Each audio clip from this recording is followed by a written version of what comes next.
name is Dr. Graham Wall, and I am an academic member of staff at the University of Portsmouth. And one of my main role is that I am the course leader for the master's course in logistics and supply chain management. So that's what I want to talk to you a little bit about this morning or this afternoon in Thailand. So I'm going to start by giving you a little bit of an overview about Portsmouth and the city and what it's like to live there. Then I'll talk a little bit about logistics and supply chain management. What is it? Why is it important? And then I'll be focusing on an overview of the course itself, what you would experience if you come to Portsmouth and study with us. And then I'll be talking at the end a little bit about the future. What is the future for logistics and supply chain management, particularly in terms of the areas of interest, of areas of research, areas of new technology, but also in terms of careers as well. There are a few logos on this particular slide, as you'll see. On the top right, we have the Chartered Institute of Logistics and Transportation, and I'll be talking a little bit more about them a little bit later. And on the bottom right, we have the logo for the Centre for Operational Research and Logistics, which is our research group. And again, I'll mention that a little bit later on. So if you have the next slide, you've seen this a little bit already in an earlier slide. Now, Portsmouth doesn't always look like this, but can do on some sunny days. And in the top right, I've shown a map of the southeast of England, and you can see London, and right on the southeast, you move into France. But the red circle is Portsmouth, and it's on the south coast of England. It's an island city, and it's in a very good position because you have to the east, you have Brighton, which is a very famous seaside resort, and also to the west you have Bournemouth, which is also another famous seaside resort. And then to the west, a bit north of Bournemouth, you have the New Forest, which is a national park. And then to get to London is about just over an hour by train. And so it's in a very good strategic part of England, and we get the sunniest weather, I think, for England, being on the south coast. And Portsmouth, as it implies, is a port. So it's a military port. It's also a container port. One interesting fact is that most bananas that are eaten in Portsmouth, the bananas have come through the container port at Portsmouth. But it's also a ferry port, so you can get ferries to the Isle of Wight, to France and to Spain. This picture here shows the waterfront at Portsmouth. This is known as Gunwharf Quays, where there's plenty of shops, plenty of restaurants, and there's a cinema. And the tower itself, Spinnaker Tower, that you can see there, you can go to the top and you can get a wonderful view of the whole local area around. Okay, I can't promise it will be like that every day, but it's a very beautiful spot, particularly on a summer's day. So have the next slide. Okay, you may be thinking, why have I put a picture of 9 rolls of toilet roll as the first slide in this presentation in terms of the logistics part? Well, one of the reasons is that in the lockdown that we've had recently in England, toilet rolls are in very short supply. And it shows that during this time, particularly this recent situation with lockdown, we've had some products that have increased greatly in their demand, and we've had other products that have reduced, or services that have reduced in demand. So for example, air travel has gone right down, whereas things like toilet roll, hand sanitizer has increased tremendously. So how do we deal with that as a producer? how do we deal with it in terms of the supply chain, and how do we deal with it in terms of logistics? How can we deal with it in terms of forecasting what the demand will be in the future? And one of the things that supermarkets have had to do, they've had to be very, what we call, resilient. They've had to deal with difficult situations, and it's meant that the supply chain and the logistics have been tested to make sure they can deliver to the customer what is required. And so this is one of the lessons that we've learned, and supermarkets in particular have had to focus on which products to stock, which products to have on their shelves. Some have disappeared, others have increased. And again, it's all part of having to adapt and change to the current environment. And that's where logistics and supply chain management is very important. So the next slide shows the supply chain picture. And this shows what a supply chain looks like in a very simple form. So if we're making a particular product, we want to make sure that our product, there is a demand for it. So we're putting a lot of resources into it, in terms of money, in terms of time, in terms of staffing, in terms of materials. So we want to make sure there is a demand for the product we're making. But the product that we're making, somewhere down the line, there will be raw materials. So we have raw materials, which would then be taken by the supplier to supply the manufacturing process of the product that we are making. And so we have a manufacturer or manufacturing facility or factory that is making the product. And once it's been finalized and finished, it then gets distributed or transported to a series maybe of warehouses. And then from the warehouses, it would then go to the customer, either directly to the customer or to the retailer, big supermarkets, big shops. And then finally, we've got the final consumer who would purchase this product. And so you can see that there's various parts to the supply chain, and particularly where you have products that are more complicated, this supply chain can become very complex, and you can have multiple suppliers, you can have multiple manufacturing facilities, you can have a number of different types of transportation, you can have various types of warehouses, customers, and a very diverse and spread out customer range for the product. And what's been happening, particularly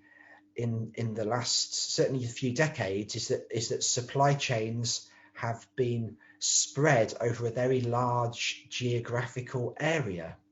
And so it's not just in one country. You can have all of this supply chain over many countries around the world. And so again, this makes it very much more complicated to manage and to organize. And you find that for many products, many big firms now have a presence, have facilities in many countries, in most continents around the world. And so again, managing and keeping on top of all of this is the job of the supply chain manager. And one of the main focuses for the supply chain manager is that they have to try and minimize cost. Okay, keep costs down. But at the same time, we've got to make sure that we satisfy what the customer is wanting. So we need to keep the costs down, but make sure what we're doing is also to the satisfaction of the customer. We may have other things that we need to think about as well, particularly things like the environment is very important, how we minimize our impact on the environment. But the main thing to focus on is our costs and making sure that we meet what the customer is wanting. So you have the next slide.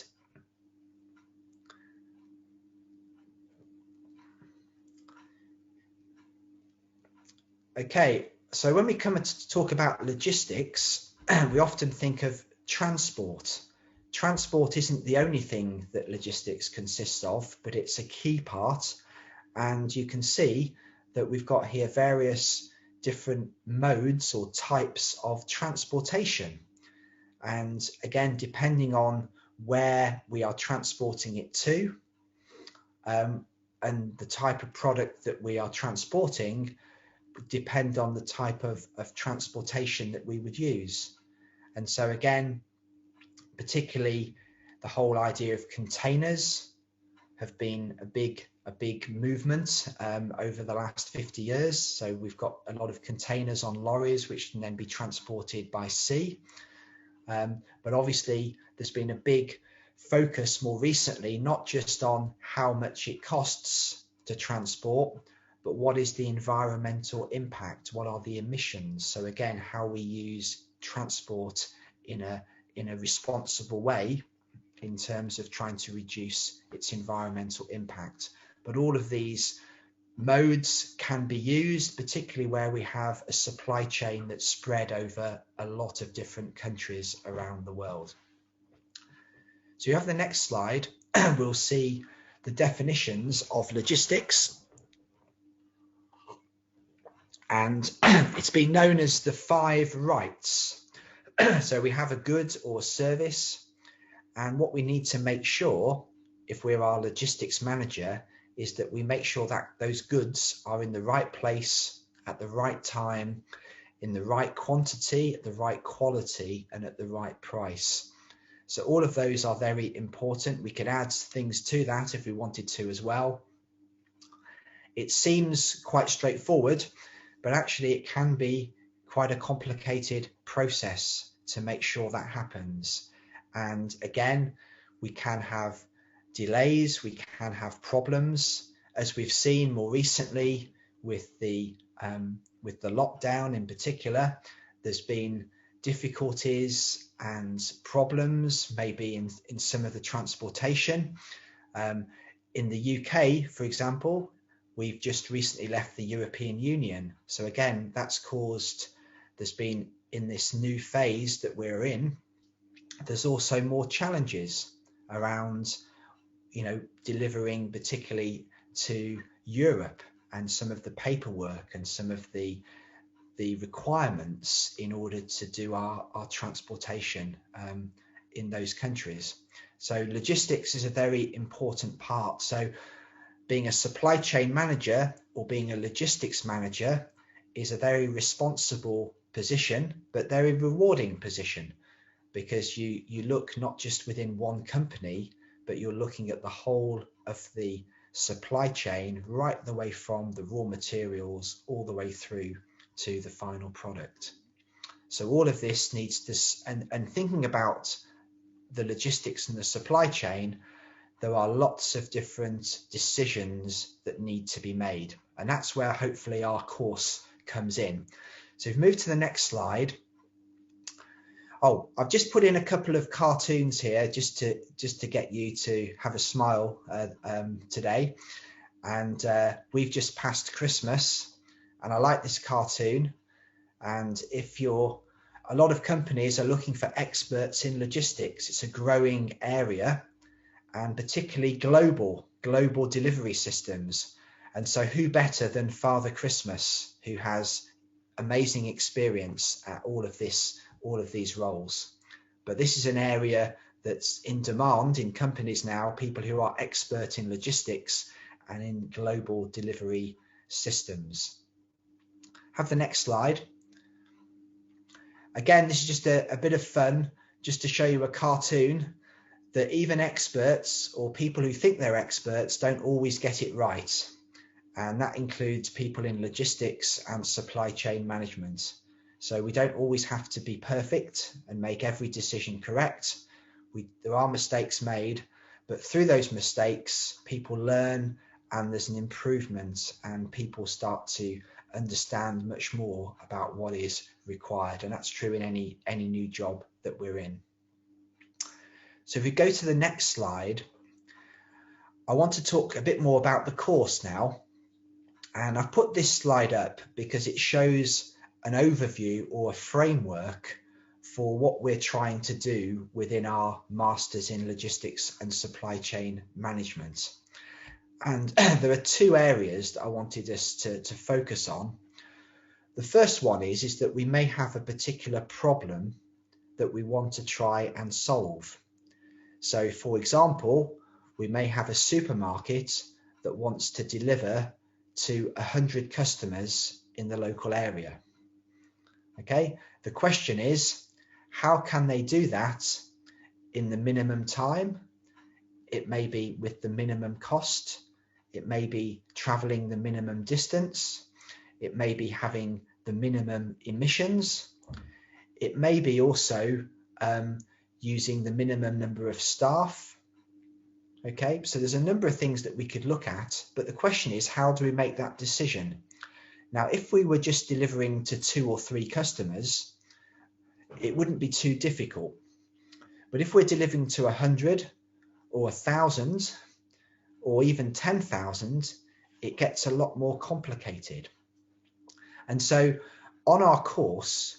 we do teach quite a lot of maths. Okay, there is some maths involved. There's a strong, what I would call, quantitative emphasis.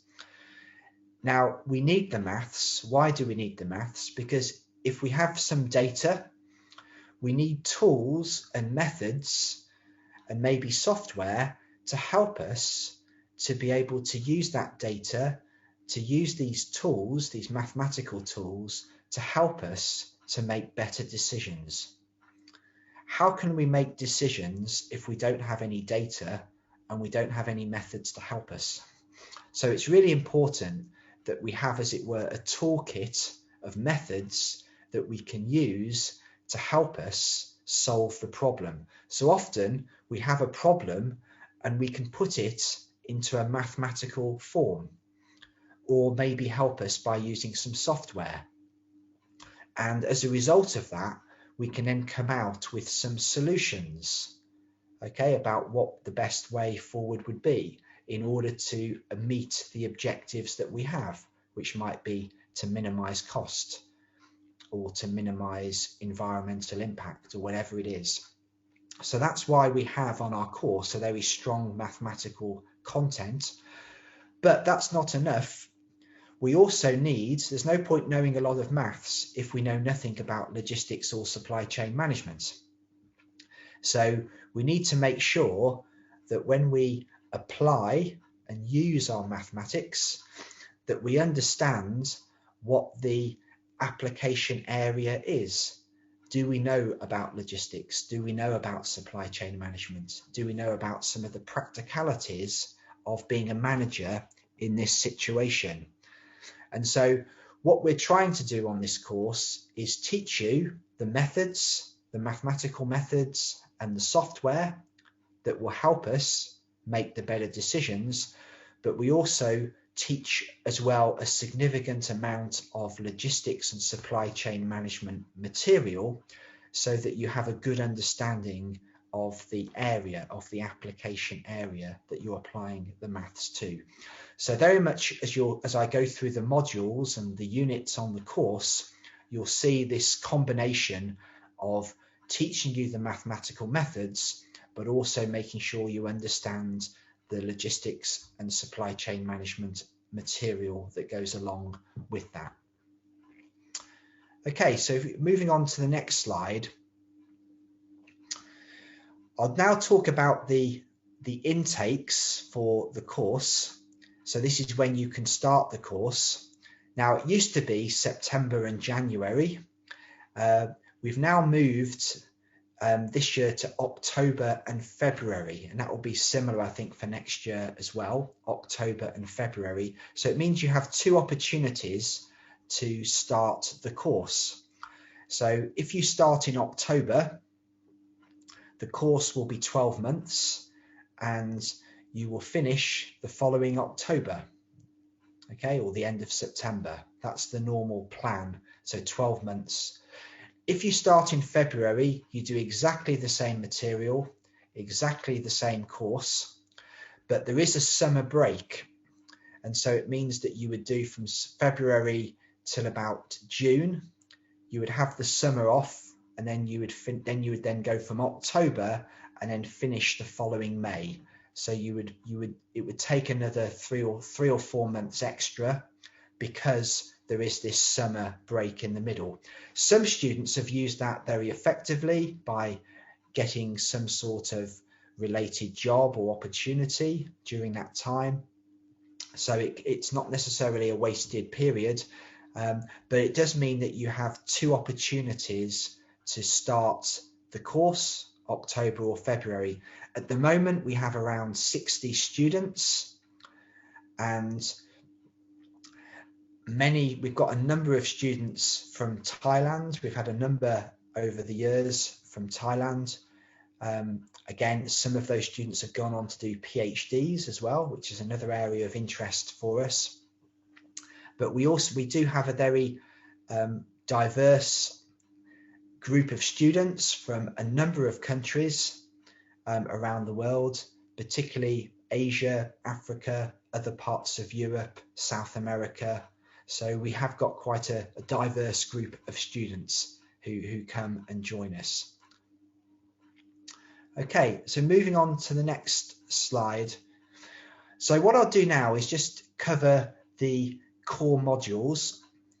So these are the modules that we have. So we have the first 4: supply chain management, operations management, logistics modeling, and strategic logistics. These are year-long modules, and these are taught modules. And once you finish those, you will then go on and do the project, which is an independent piece of work which will take you 3 or 4 months. So what I'll do is just briefly go through each module just to explain what each one covers. So we'll start with the next slide, supply chain management. And with this module, each one is split into 2 halves. So we cover in the first half all of the strategic issues in supply chain management. So that might include how to plan your network, how to deal with suppliers, how to minimize, how to make sure your supply chain is environmental and ethical, how we ensure that we have cooperation between different parts of the supply chain. So there's lots of different elements that we look at. One of them is how we get companies working together, collaborating, cooperating, and we look at some of the maths of that in what's called cooperative game theory. So if companies work together, they want to make sure they are better off as a result, and that's again a trend going forward. We also look at what's known as inventory management, looking at some mathematics that can help us decide how much stock we should have, when we should reorder the stock, how much we should order at different times, and then also some mathematical methods to help us forecast demand going forward.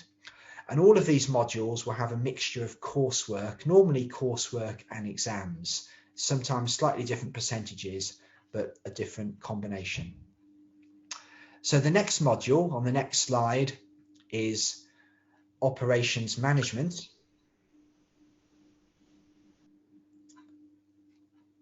Okay, and again, with this, we're looking here at a number of different parts of the whole production process. So we have things like materials planning and bill of materials, where we work out what particular individual parts do we need to make a product. And in order to help us with that, we use various mathematical methods called linear and integer programming. And this isn't computer programming, but it's really just a method that we use to put the problem into a mathematical form, so then we can solve it. And there is software we can use. There is a program called Solver, which is part of Excel, which we can use to help us solve these problems. And we then go on and look at problems like facility location. Where's the best place to locate our factory or our warehouse?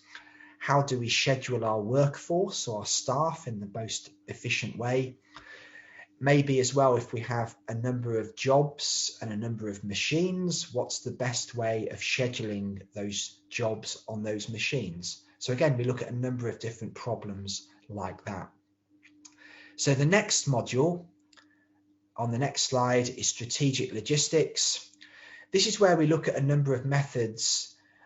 not focusing just on one criteria or one objective, but on a number. So we look at what we call multi-criteria decision making. How do we balance all these different criteria? We want to minimize cost. We want to minimize our impact on the environment.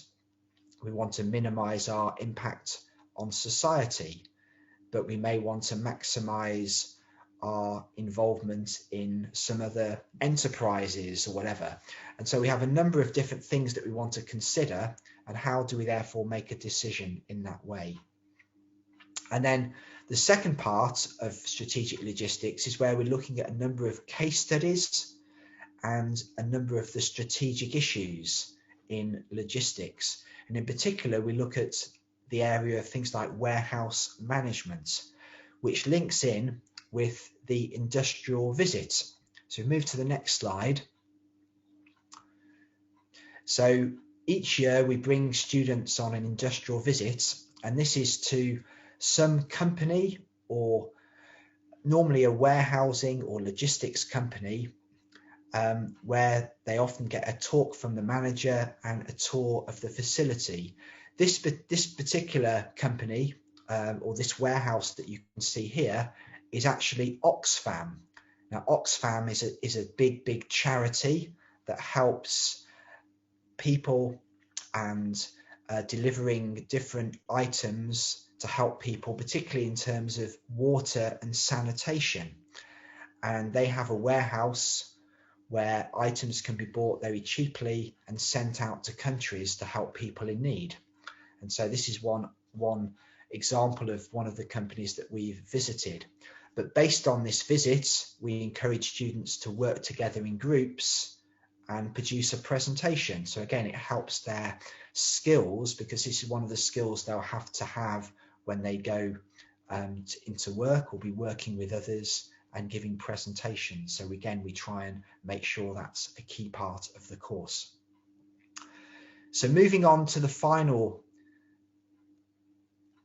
module, logistics modeling. So here we use what we call heuristics. These are a number of different methods and various software that can help us solve problems. Now, some of these problems can be very big. So VRP, for example, is what's known as vehicle routing problem. And we may have, going back to my previous example, we may have 10,000 customers we have to deliver goods to. What's the most efficient way of doing that in terms of vehicles, in terms of warehouses, etc.? And these problems can be so big that even trying to solve it on a computer can be difficult. And so what we need is particular methods that can work very quickly, that can then give us a very good solution in a very short period of time. And that's what we use, what's called Evolver, which again links in with Excel. But we also teach students simulation, which is a very important area. So they use a package called Simulate, which is used a lot in industry. So again, giving students opportunities to use these softwares to be able to solve these different problems. So the next slide shows the project. Again, you'd be having a supervisor, given some opportunities of topics you could cover. Interestingly, some students I've had in the past have come from Thailand whose families own a logistics company. And so they've done a case study based on their family's company on a particular problem and used some data from their parents' company in order to solve a particular problem, whether it's in transportation, warehouse management, in vehicle routing, or whatever it's been.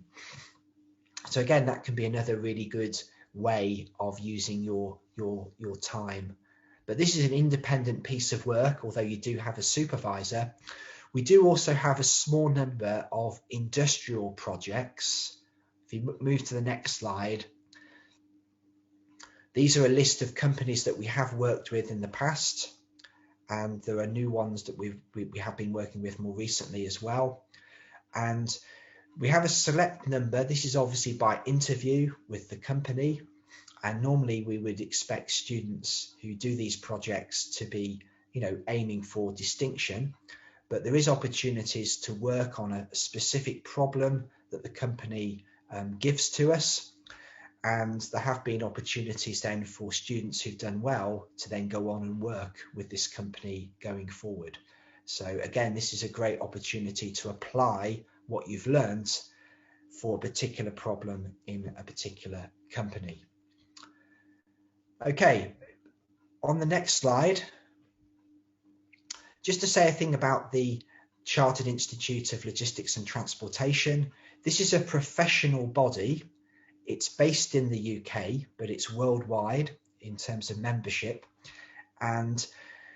this is an organisation that brings together people, professionals from logistics, supply chain management and transportation. And this course that we have,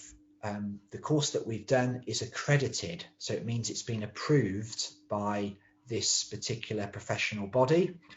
And that's important for two reasons. One is that it means that the material that we're teaching has met their standards and met their what's known as key knowledge areas. So we're covering all of the key areas that are important, particularly from people already in the industry. So that's important. But it also is important as well, because it means if you pass the course, if you do well on the course, it means that it can accelerate your progress, if you wish, to be accredited. Okay, so you can get what's known as chartered status. Now, I'm a chartered member, and I've found it being really helpful because it means I can network and meet lots of people and go on conferences within this organization. And it's a great way to meet people and connect and network with people. And so again, you can get more information about that and about how you can become a member or chartered member. Even as a student, you can become a member very cheaply, and it has great benefits for you. Okay, on the next slide, just wanted to say briefly, my time is running out, but I'll just briefly say that we try and make sure that we make sure our teaching is research informed. We have a centre called the Centre for Operational Research and Logistics, where we do a lot of research. We collaborate with the business school, other people in the university.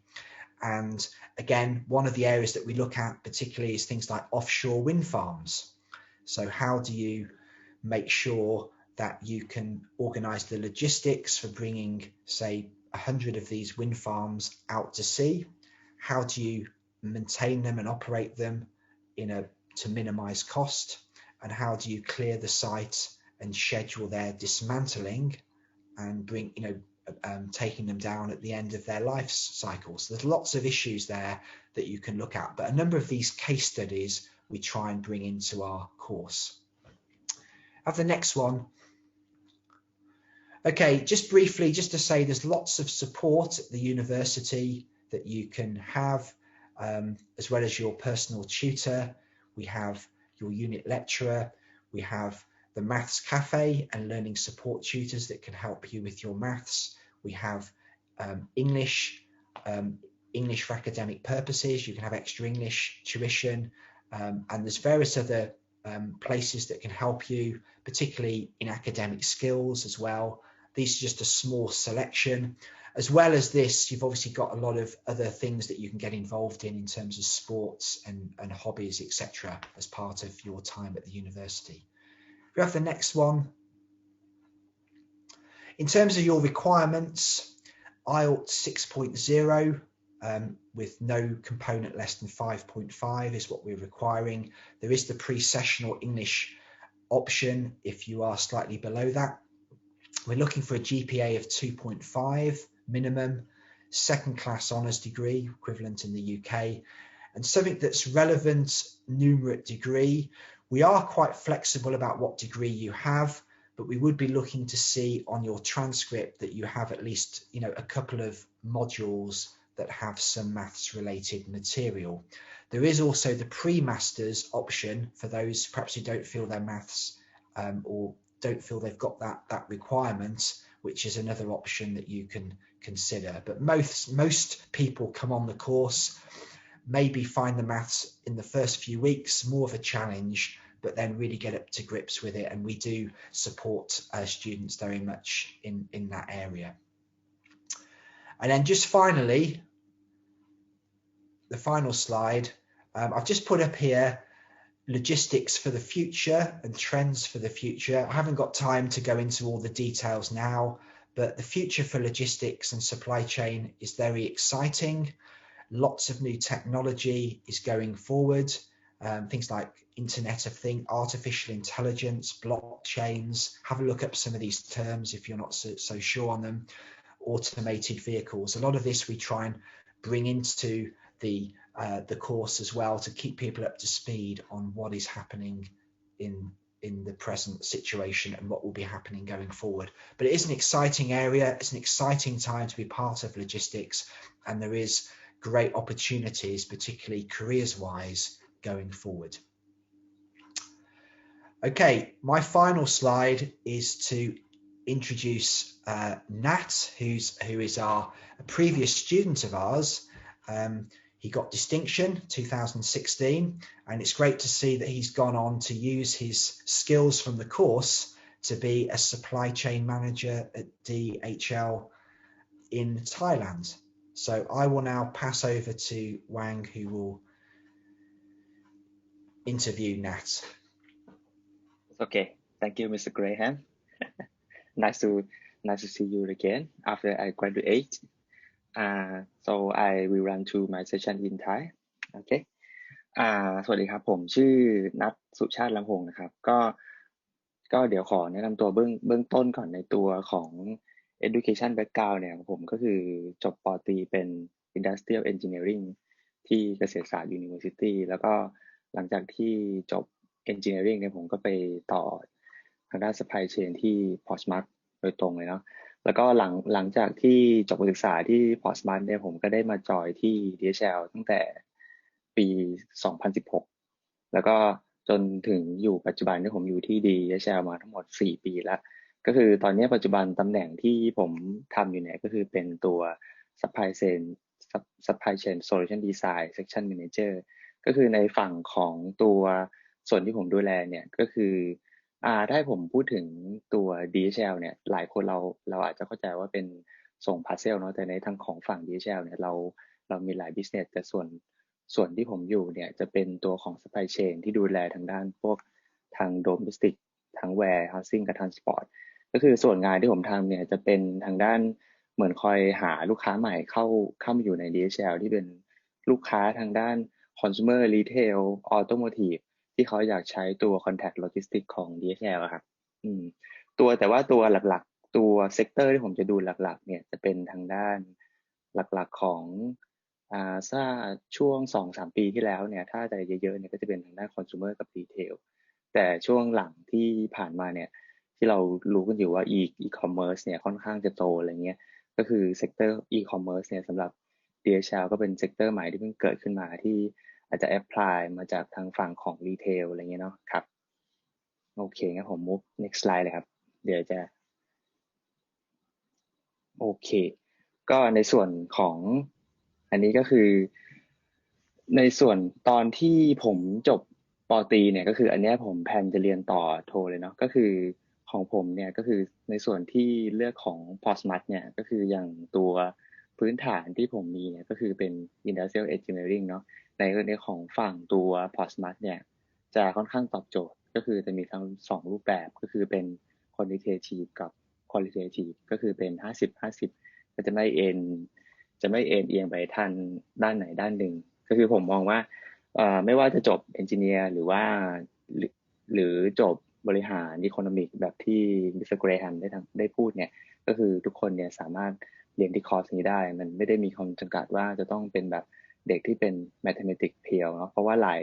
ายคนอาจจะค่อนข้างกลัวอะไรอย่างเงี้ยบางคนอาจจะไม่familiar กับทางด้านแมทเท่าไหร่อะไรครับแล้วก็ถ้ามองในส่วนของที่เป็นเมืองของพอร์ตสมัธเนี่ยก็คือพอร์ตสมัธอย่างที่ได้บรีฟกันไปตอนแรกเนี่ยเป็นเมืองที่อยู่ทางตอนใต้ก็คือจะห่างจากทางลอนดอนเนี่ยประมาณสักชั่วโมงครึ่งเนาะถ้าเทครถไฟอะไรเงี้ยก็คือถ้ามองในส่วนของเมืองพอร์ตสมัธเนี่ยตัวสิ่งที่ผมมองและเป็นสิ่งที่ attract เลยนะที่ทำให้เลือกที่นี่เนี่ยก็คือมองว่าติดทะเลก็อาจจะดูเป็นบรรยากาศจะค่อนข้างพักผ่อนเป็นค่อยวุ่นวายหน่อยแล้วก็มันจะมีส่วนของการวาร์ปคีย์อันนี้คือเป็นเขาเรียกว่าจุดหลักของเมืองก็คือมันเป็นจุดขายหรือแหล่งที่ท่องเที่ยวอะไรเงี้ยในส่วนของฝั่งการวาร์ปคีย์เนี่ยก็คือจะมีทั้งเอาท์เลทมีทั้งร้านอาหารอะไรเงี้ยก็คือจะเป็นบรรยากาศก็ถือว่าค่อนข้างดีเนาะเพราะตอนที่ผมไปเรียนที่นั่นผมก็พักอยู่แถวการวาร์ปคีย์อะไรเงี้ยก็คืออาจจะพักอยู่ที่นั่นแล้วก็ในการช้อปปิ้งอะไรเงี้ยหรือว่ามากินอาหารเราก็สามารถเดินลงไปได้เลยครับ แล้วก็ในส่วนของ cost of living เนี่ยถ้าเกิดให้เปรียบเทียบระหว่างเมืองใหญ่ที่เป็นเมืองหลวงนะกับทางของพอร์ตสมัธเนี่ยผมคิดว่าในส่วนของผมเนี่ยคิดว่าค่าอยู่อาศัยทางด้าน property หรือว่าค่าอาหารการใช้จ่ายต่อวันเนี่ยผมมองว่าถูกกว่าน่าจะเกินครึ่งเลยแล้วเพราะว่ามองจากถ้าสมมติว่าวันหนึ่งเราไปลอนดอนอาจจะไปเที่ยวลอนดอนกับเพื่อนอะไรเงี้ยค่าใช้จ่ายที่เราใช้จ่ายที่ลอนดอนเนี่ยจะค่อนข้างสูงก็คือถ้าสมมติว่าเรามีอยากจะคุมค่าใช้จ่ายอะไรเงี้ยเนาะผมว่าคิดว่าพอร์ตสมัธเนี่ยก็เป็นที่หนึ่งที่ตอบโจทย์นะระดับหนึ่งเลยค่ะแล้วก็ขออนุญาตนิดนึงขออนุญาตเสริมให้น้องๆเป็นข้อมูลนิดนึงนะคะเพราะว่าคุณนัทพูดถึงตัว living cost ใช่ไหมคะก็คือเพราะว่าเนื่องจากพอร์ตสมัธเนี่ยเป็นเมืองเล็กถูกไหมคะคุณนัทใช่ครับคือซึ่งแบบเหมือนกับจากทางฝั่งตะวันตกไปตะวันออกเนี่ยก็คือแค่เดินถึงกันถูกไหมคะก็ประมาณสัก15 นาที20 นาทีเดินเนาะในส่วนตรงจุดนี้ก็เลยทำให้ living cost ของการอยู่ที่เมืองพอร์ตสมัธอะค่ะมันอาจจะต่ำกว่าที่อื่นเนาะถ้าเปรียบเทียบกับพวกเมืองหลวงหรือว่าอะไรต่างๆเนาะแล้วก็พวกค่าของชีพพวกค่าอาหารตอนกลางวันอะไรอย่างเงี้ยค่ะหรือว่าถ้าเราอยากจะกิน take away ที่การวอฟคีก็ดีหรือว่าแถวแบบแถวตามถนนตามร้านอาหารทั่วไปข้างนอกอะค่ะก็อาจจะค่อนข้างที่จะ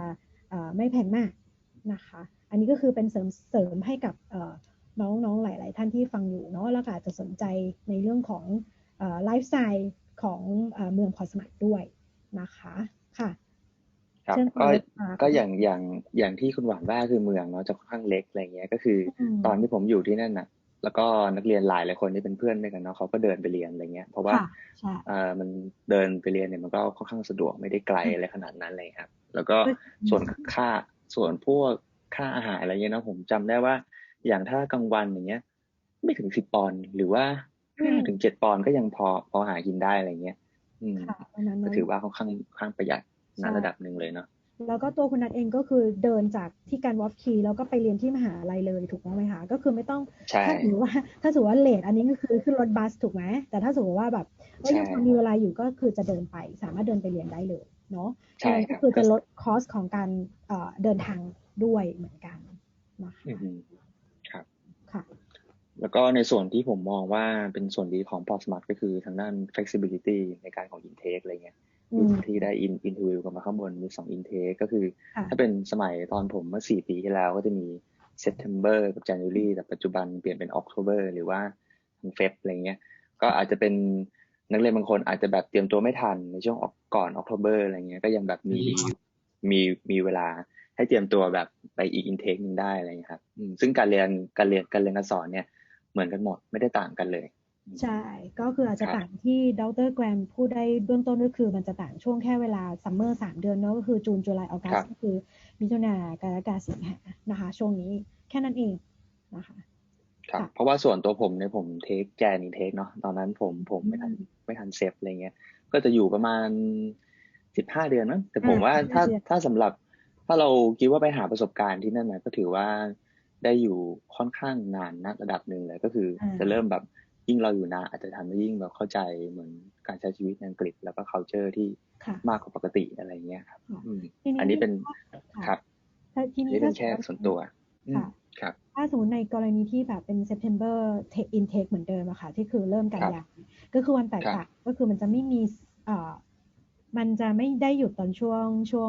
งซัมเมอร์เนาะช่วงซัมเมอร์ใช่เพราะว่าน้องๆทุกคนก็คือเป็นช่วงที่ต้องทำตัวรีเสิร์ชหรือว่าตัวโปรเจกต์แล้วนะคะมันก็คือ12 เดือนแบบ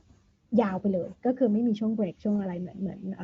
February intake นะคะอันนี้ก็คือต้องขึ้นอยู่กับน้องๆแต่ละท่านด้วยนะคะว่าจบตอนช่วงไหนหรือว่าพร้อมจะไปตอนช่วงไหนเรื่องของภาษาก็ดีหรือว่าในเรื่องของพวกการเตรียมตัวอาจจะต้องเรียน P-Master หรือเปล่าหรือเรียน P-Sectional หรือเปล่านะคะตรงนี้ก็คือทาง IDP เราก็คือมีเจ้าหน้าที่แนวศึกษาต่อตรงนี้อยู่แล้วนะคะอันนี้ก็คือเราก็สามารถที่จะให้ข้อมูลเพิ่มเติมได้โทษทีค่ะคุณแม่ครับโอเคค่ะได้งั้น move to next slide เลยก็ได้ครับตัว academic ค่ะโอเคตัวนี้ถ้าให้ผมพูดก็คือหลังจากที่ผมจบมาแล้วก็คืออยู่ในสายโลจิสติกมาตลอดเนาะยังไม่ได้เปลี่ยนสายไปทางสายอื่นอะไรเงี้ยก็คืออย่างที่ตัวคอร์สที่มิสเตอร์เกรแฮมเขาพูดเนี่ยก็คือเขาจะพูดเกี่ยวกับทางว่าเป็นเพื่อสำหรับโรที่เป็น supply chain manager อะไรเงี้ยอันนี้ผมขออธิบายแบ็คกราวด์เบื้องต้นในเขาเรียกว่าฟิลงานของโลจิสติกก่อนก็คือส่วนงานที่ผมถ้าอธิบายงานส่วนที่ผมทำงานอยู่เนี่ยก็คือเป็น contract logistics ก็คือเราของฝั่ง DHL ก็จะเรียกว่า third party ก็คือจะให้บริการ service พวก warehousing หรือว่าพวก transport พวกนี้กับลูกค้าที่ยกตัวอย่างพวก P&G หรือว่า Unilever อะไรเงี้ยพวกที่เป็นเจ้าของที่เขาผลิตสินค้าอะไรเงี้ยพวกนี้คือตัว policy หลักๆของพวก global company เนี่ยคือการที่เขามาลงทุนในประเทศเอเชียแปซิฟิกหรือว่าประเทศอื่นๆอะไรเงี้ยเขาจะใช้เป็น contract logistics เป็นหลักก็คือเขาจะ outsource ให้ทางเหมือน expert มาทำแล้วส่วนของฝั่งในของด้านฝั่งเซลล์เนี่ยเขาจะเป็นคนทำเองอันนี้ก็คือถ้าสมมุติว่าจบเนี่ยมันก็จะมี2 สายให้เลือกก็คือจะเป็นถ้าอยากอยู่ใน Pure Logistics เลยแบบทำเป็น Contact Logistics แบบผมก็จะมีหลายๆบริษัทให้เลือกอย่าง DHL CWA Schenker LF Logistics Dinfox อะไรพวกนี้ที่เป็นบริษัทใหญ่ๆเนาะที่เขาทำก็คือทำเป็นพวก Contact Logistics บริการ Warehouse Transport พวกนี้แต่ว่าถ้าเกิดสมมุติว่าบางคนได้ไปอยู่ในฝั่งของที่เป็นลูกค้าอะไรเงี้ยเนาะก็คือจะไปดู supply chain ทางด้านที่เป็น strategic ก็คือเหมือนคอยทางsourcing พวก contact logistics ก็คือเข้ามาทำบริหาร warehouse หรือว่าทำขนส่งให้อะไรเงี้ยแต่ว่าถ้าให้ผมแนะนำส่วนมากเด็กที่จบมาใหม่ถ้าอยากได้พื้นฐานที่ดีเกี่ยวกับโลจิสติกเนี่ยผมว่าอยู่ในฝั่งของ contact logistics เนี่ยเราจะได้ภาพกว้างเยอะเพราะว่าใน contact logistics เนี่ยก็จะมีลูกค้าหลากหลายเซกเตอร์แล้วก็ลูกค้าที่หลากหลายสโคปนี่ครับทีนี้ถ้ามาพูดเจาะในส่วนของงานที่ผมทำที่ DHL เนี่ยก็คือหลักๆงานที่ผมทำเนี่ยก็คือเหมือนตัวดีไซน์พวกตัวwarehouse หรือว่าการขนส่งอะไรเงี้ยให้กับ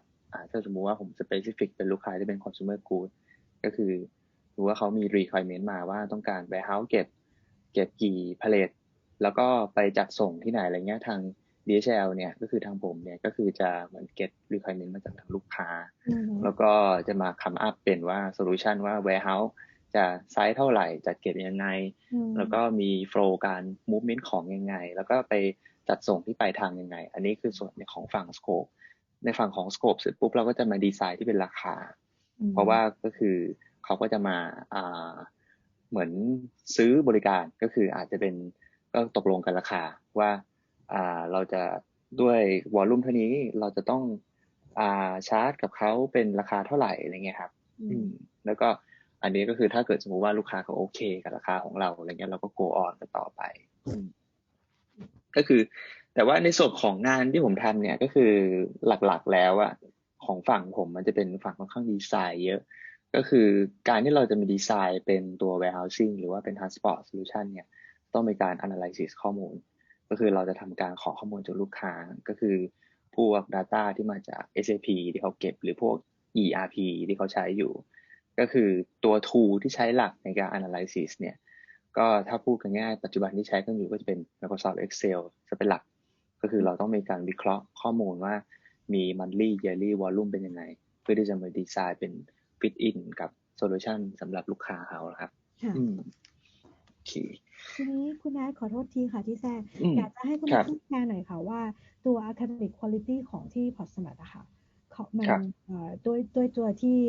professor ได้พูดขอโทษค่ะตัวดร.แกรมเนี่ยเขาได้แบ่งปันไปแล้วเนาะช่วงก่อนหน้านี้คือไม่ทราบว่าตรงส่วนคอโมโดทั้งหลายที่อาจารย์เขาอธิบายไปอะค่ะมันช่วยมันสามารถที่จะช่วยคุณแอดในการทำงานตรงนี้ตอบโจทย์ได้มากน้อยแค่ไหนหรืออะไรยังไงตรงนี้ค่ะรบกวนแชร์ได้ก็คือในส่วนของคอร์สที่มิสเตอร์เกรแฮมเขาพูดเนี่ยก็คือพวกโมเดลลิ่งพวกนี้ก็คือหลักๆถ้าเป็นพูดในเชิงของงานผมเนี่ยก็คือการที่เราจะดีไซน์เป็นโซลูชันให้กับลูกค้าเนี่ยเราต้องมีการเซตโมเดลลิ่งมีการมินิมัลคอสก็คือในสิ่งที่เราได้เรียนไปเนี่ยก็คือเหมือนเป็นเขาเรียกว่าเบสิกเซนส์สำหรับเราในการคิดวิเคราะห์ในเชิงของ supply chain อะไรเงี้ยเนาะอาจจะคิดเป็นstep by step ว่าเราควรจะจัดเรียงจัดสินค้ายังไงหรือว่า movement สินค้าอะไรเงี้ยครับก็คือจริงๆแล้วมันในส่วนของคอร์สเนี้ยเป็นการปูพื้นฐานทางด้านทั้งสองอย่างความเข้าใจ supply chain เบื้องต้นว่า supply chain มันมีอะไรบ้างอาจจะมีทั้ง inbound outbound หรือว่า upstream and downstream อะไรเงี้ยก็คือมันทำให้เราเห็นภาพเบื้องต้นไปก่อนว่าในระบบ supply chain high level เนี่ยเป็นยังไงแล้วพอเราไปเจอกับหน้างานเนี่ยเราก็สามารถเอาตรงนี้ไป apply ต่อเพราะว่าในลักษณะการทำงานจริงเราก็ต้องเอาความรู้ที่เรามีเบื้องต้นไป apply ให้กับเหมือนให้ฟิตกับงานที่เราทำนะครับแล้วก็ตัว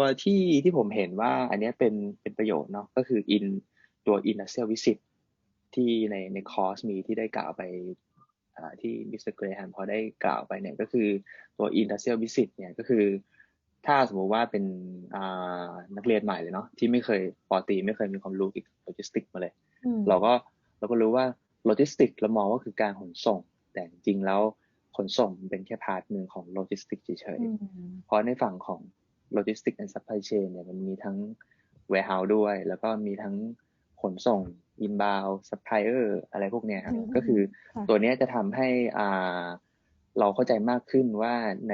ในการเรียนของเราเนี่ยในอนาคตเนี่ยถ้าเราไปทำงานในฟิลของทางด้าน warehousing หรือว่าพวก transportation อะไรเงี้ยจะมี element อะไรบ้างก็คือใน Oxfam ที่ได้ไปดูที่ผมจำได้เนี่ยก็คือจะมีเขาเรียกว่าเหมือนลักษณะการจัดเก็บรูปแบบที่ค่อนข้างหลากหลายก็คือทำให้เราค่อนข้างเห็นภาพมากขึ้นกับสิ่งที่เราเรียนในทฤษฎีครับถ้าให้ผมพูดเนี่ยก็คือธุรกิจ supply chain หรือโลจิสติกเนี่ยมันเหมือนเป็น backbone business เนาะก็คือทุกวันนี้ที่เราดำรงชีวิตกันอยู่เนาะใน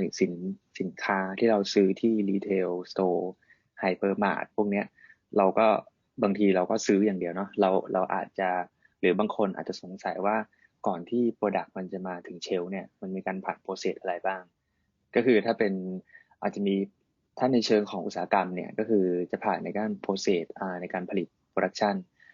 นเสร็จปุ๊บจัดเก็บก็คืออันนี้คือจบละอันนี้ในฝั่งของ production แต่ในส่วนของ logistics and supply chain ที่จะบริหารเนี่ยก็คือโจทย์หลักๆของ supply chain หรือ logistics เนี่ยเราต้องทำยังไงก็ได้ให้ deliver ของให้มาถึงให้กับลูกค้าที่ right time and right place ก็คือตัวลูกค้าเนี่ยก็จะมี demand ก็คือเราในการขนส่งเนี่ยเราก็ต้องขนส่งให้ทันกับทางดีมาของลูกค้าเลยครับก็แต่ว่าถ้าเกิดสมมติว่าให้ผมมองว่าตัวรีเทลหรือคอน sumer ปัจจุบันที่เรารู้จักกัน2 ปีที่แล้วเนี่ยอาจจะยังอีคอมเมิร์ซในเมืองไทยเนี่ยอาจจะยังไม่บูมเพิ่งจะมาบูมพ่วงหลังนะครับก็คือตอนนี้ถ้าพูดในถึงยุค new normal เนาะพฤติกรรมของคนเราเปลี่ยนไปแล้วก็ในช่วงของที่มีการล็อกดาวน์เนี่ยหลายคนบางคนอาจจะไม่สะดวกที่จะออกไปซื้อของด้านนอกซึ่งถ้าเป็นสมัยก่อนเนี่ยเราก็คงอาจจะต้องเราก็ไม่รู้ว่าเราจะมีวิธีออกไปซื้อของไงแต่ตอนนี้มันมี channel e-commerce ที่ทำให้เราซื้อของได้เรานั่งอยู่ที่บ้านเฉยๆเราก็สามารถจะซื้อของได้ก็คือเราเข้าไปในแพลตฟอร์มแล้วก็เสิร์ชอะไรสิ่งที่เราต้องการอะไรครับก็ คือจริงๆ e-commerce เนี่ยสมัยก่อนเนี่ยมันหรือว่าที่เพิ่งเริ่มต้นเนี่ยมันก็คือเริ่มพวกไอ้ gadget ของทั่วไปเนาะที่เรากดซื้อในพวกShopee หรือว่า Lazada อะไรเงี้ยแต่ตอนนี้ปัจจุบันเนี่ย e-commerce เนี่ยเขาพัฒนาไปอีกขั้นก็คือเราสามารถซื้อของที่ใช้จ่ายของที่เราอุปโภคบริโภคทุกวันเช่นอย่างพวกสบู่ยาสระผมขนมข้าวสารอะไรเงี้ยเราสามารถซื้อผ่านแพลตฟอร์มพวกนี้ได้ก็คือช่องทางการซื้อเนี่ยที่เปลี่ยนไปนอกจากที่เราจะไปซื้อออฟไลน์จากรีเทลเนี่ยเราสามารถซื้อเป็นออนไลน์ได้แต่ในความน่าสนใจของอีคอมเมิร์ซที่มากกว่าที่เราสามารถนั่งอยู่เฉยที่บ้านเราสามารถซื้อและมีสินค้ามาส่งได้เนี่ยคือช่วงที่แคมเปญที่หลายคนอาจจะ enjoy shopping เนาะในช่วงของ11.11หรือ12.12อะไรเงี้ยที่แบบว่าสินค้ามีการลดเป็นพิเศษมีการแจกคูปองมีแบบว่าต้องซื้อแฟลชเซลภายในกี่นาทีนะครับก็คือถ้าในเชิงในการซื้อสินค้าเนี่ยเราสนุกเนาะเราได้สินค้าที่ราคาถูกแล้วก็เราก็จับจ่ายใช้สอยน่าจะเยอะอยู่เหมือนกันผมเชื่อว่าหลายคนช่วง11 12 เนี่ยน่าจะสเปนเงินไปกับตัวแพลตฟอร์มเนี่ยค่อนข้างเยอะเลยแต่ว่าถ้ามองกลับไปในทางด้านของ supply chain เนี่ยในตัวของ supply chain เนี่ย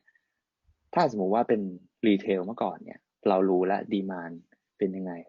แล้วก็เราเรื่องของคนในการ manage เนี่ยเราสามารถ fix ได้แต่ในเชิงของ e-commerce เนี่ยเวลามันพีคเนี่ยมันเขาเรียกว่า10 เท่าเนาะจาก10 เท่าหรือ20 เท่าจากปัจจุบันคือในการบริหารของโลจิสติกเนี่ยในเชิงของ warehouse เนี่ยก็คือตัว manpower เนี่ยสมมุติว่าปัจจุบันเนี่ยเราใช้อยู่10 คนในการ manage order ที่เป็นปกติแต่ถ้าเกิดในช่วงแคมเปญเนี่ยที่มีออเดอร์ไปถึง10 ถึง 20 เท่าเนี่ยอันนี้เป็น challenge อย่างหนึ่งของ warehouse ก็คือเขาจะต้องทำการเตรียมคนที่มากกว่าปกติในช่วงเวลาสั้นๆที่ภายใน5 วันเนี่ยก็คือถมคนอาจจะเป็น100 คนเลยภายใน5 วันที่เป็น outsource มาก็คือสิ่งที่ผมเรียนรู้มาจากตัวโซลูชันที่ผมวิจัยให้กับลูกค้าที่เป็นLazada หรือ Shopee เนาะเขาก็เหมือนเคยใช้บริการกับ DHL อยู่อะไรเงี้ยในช่วงของ Peak Period เนี่ยเราจะต้องมีการคุยกับทางตัวลูกค้าละในตัวของฝั่งเซว่า Shopee เนาะเซเนี่ยเขาก็ต้องบอกว่าในช่วงเนี้ยจะมี Product ชนิดไหนที่เขาจะ launch เป็นพิเศษก็คือจะทำการแคมเปญพิเศษในของฝั่ง warehouse เนี่ยเราจะต้องเตรียมว่าตัว Product ชิ้นเนี้ยจะต้องเหมือนพิกแล้วก็ออกให้ได้เร็วที่สุดก็คือจะต้องมีการทำ planning ก็คือจะเป็นเรื่องของ manpower planning ซับเป็นหลักอะไรเงี้ยในการ manage ช่วง e-commerce พอหลังจากแคมเปญจบปุ๊บคนอีก90 คนที่เพิ่มมาหายไปเลยก็คืออันเนี้ยคือหลักการที่เรา manage พวกตัวfulfillment warehouse ที่เป็นของฝั่ง e-commerce ลักษณะจะมีการสวิงขึ้นลงแบบค่อนข้างสูงนะครับแล้วก็หลายคนอาจจะสงสัยว่าในช่วง normal เนี่ย2 วันถึงใช่ไหม let's say นะแบบเป็น standard service level แต่ว่าในช่วงของแคมเปญเนี่ย4 วัน5 วันอะไรเงี้ยอันเนี้ยไม่ต้องสงสัยไปเพราะว่าคือในฝั่งของ warehouse เนี่ยเราไม่สามารถ manage ได้เหมือนเดิม 100% เพราะว่าออเดอร์เนี่ยมันเข้ามาเยอะมากอาจจะต้องมีการแบ็กหลอกบ้างเป็นเรื่องปกติอะไรครับแต่ว่าในทางฝั่งของ Lazada หรือ Shopee เนี่ยเขาก็พยายามแบบว่าจะคอมมิตเมนต์ส่งโปรดักต์ให้ได้เร็วที่สุดเลยครับนี่ก็เลยขายข้อสงสัยนะในการพวก manage พวก e-commerce แล้วก็ช่วงพีคที่เราสั่งกันสนุกสนานเลยในของฝั่ง warehouse เนี่ยวุ่นวายกันสุดๆค่ะขอบคุณคุณนัทมากๆเลยค่ะที่เข้ามาร่วมสัมมนาวันนี้แล้วก็ได้มาเข้ามาแบ่งปันด้วยนะคะสำหรับการเรียนการสอนที่มหาวิทยาลัยหรือว่าการใช้ชีวิตก็ดีเนาะทีนี้เนี่ยจะขออนุญาตแนะนำทุกท่านนะคะเป็นอาจารย์เขาเป็นเจ้าหน้าที่ของที่มหาวิทยาลัยปอดสวรรค์นะคะชื่ออเดลนะคะคุณอเดลก็คือเป็นเหมือนกับดูแลทางฝั่งของประเทศไทยนะคะที่ประจำอยู่ที่มาเลเซียนะคะก็คือเดี๋ยวเขาจะมาพูดแบ่งปันแล้วก็จะเป็นคนที่อินเทอร์วิวกับท่านที่สนใจด้วยนะคะถ้าสำหรับมีข้อมูลเพิ่มเติมสงสัยในเรื่องของเกณฑ์การรับเข้าหรืออะไรต่างๆนะคะก็เดี๋ยวขออนุญาต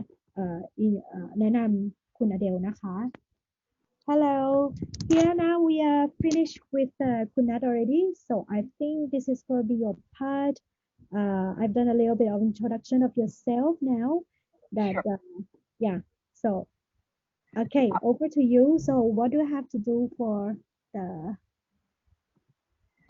Okay, so I'm just going to share screen on the COVID updates at Portsmouth. Yeah. It's just a short update for everyone because I know this is the most current situation and some people might be curious as to what's happening on campus or off campus for that matter. Let me just move to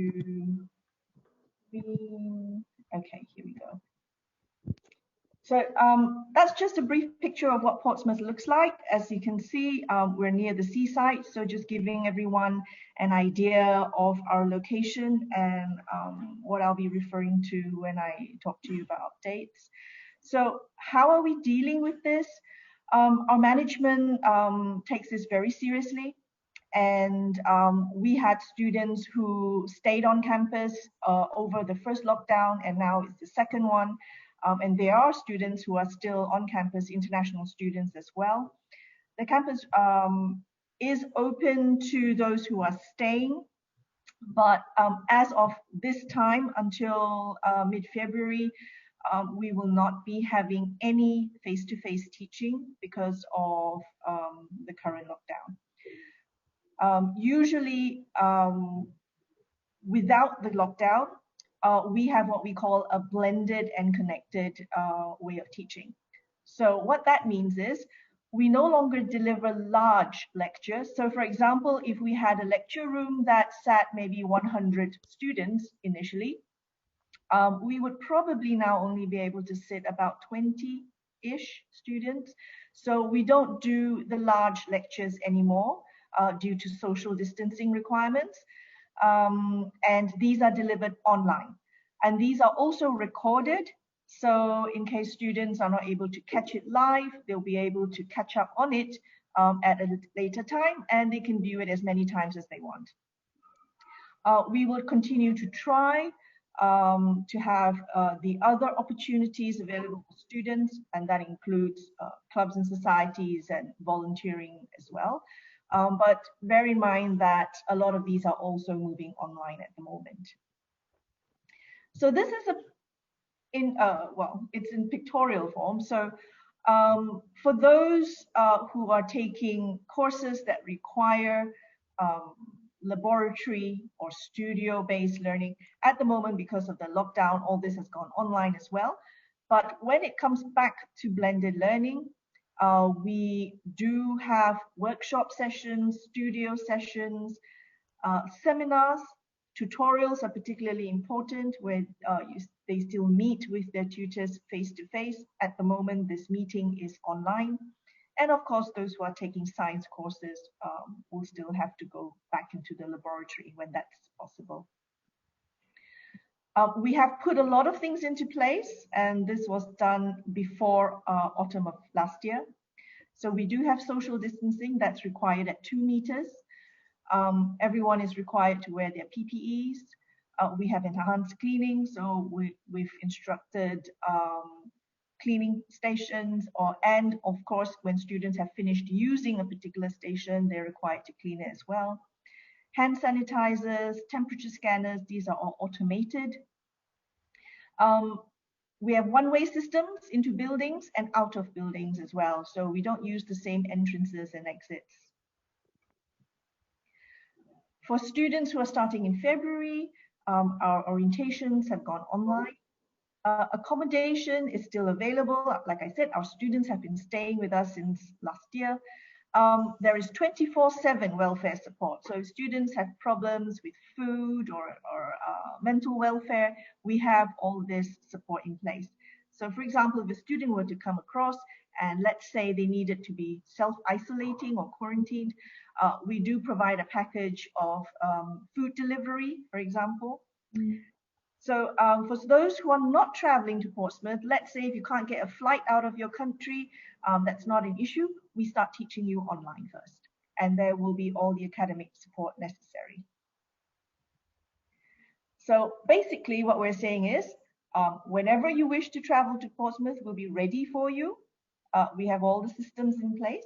And if you have any questions, I know some students ask, what are the number of cases in Portsmouth, for example. Now, cities are cities, there will be cases, but thankfully for our on-campus cases, they are very minimal. I think as of last week, we had maybe 7 and 1 staff, and all of them did not require hospitalization, so they're all just quarantining in their rooms. Students who pay deposits, and in case you change your mind or you want to defer, there may be a possibility of refunds.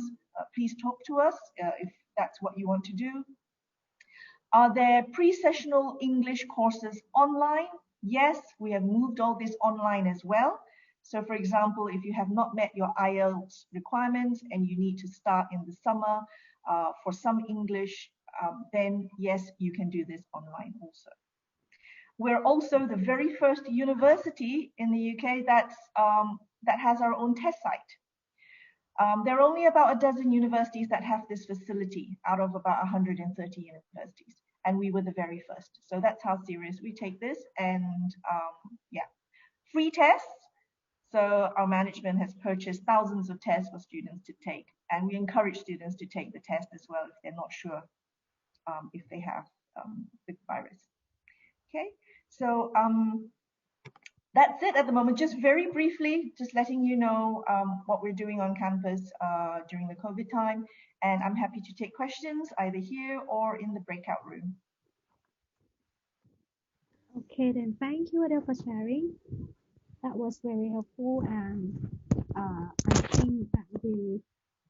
a very good information for students who are decided to go or not to go, or doing online, or either they want, of course, they want to go, right? They really want to go to the, to the campus, but unfortunately, with all of this thing, but yeah, we are glad that the university really welcome them and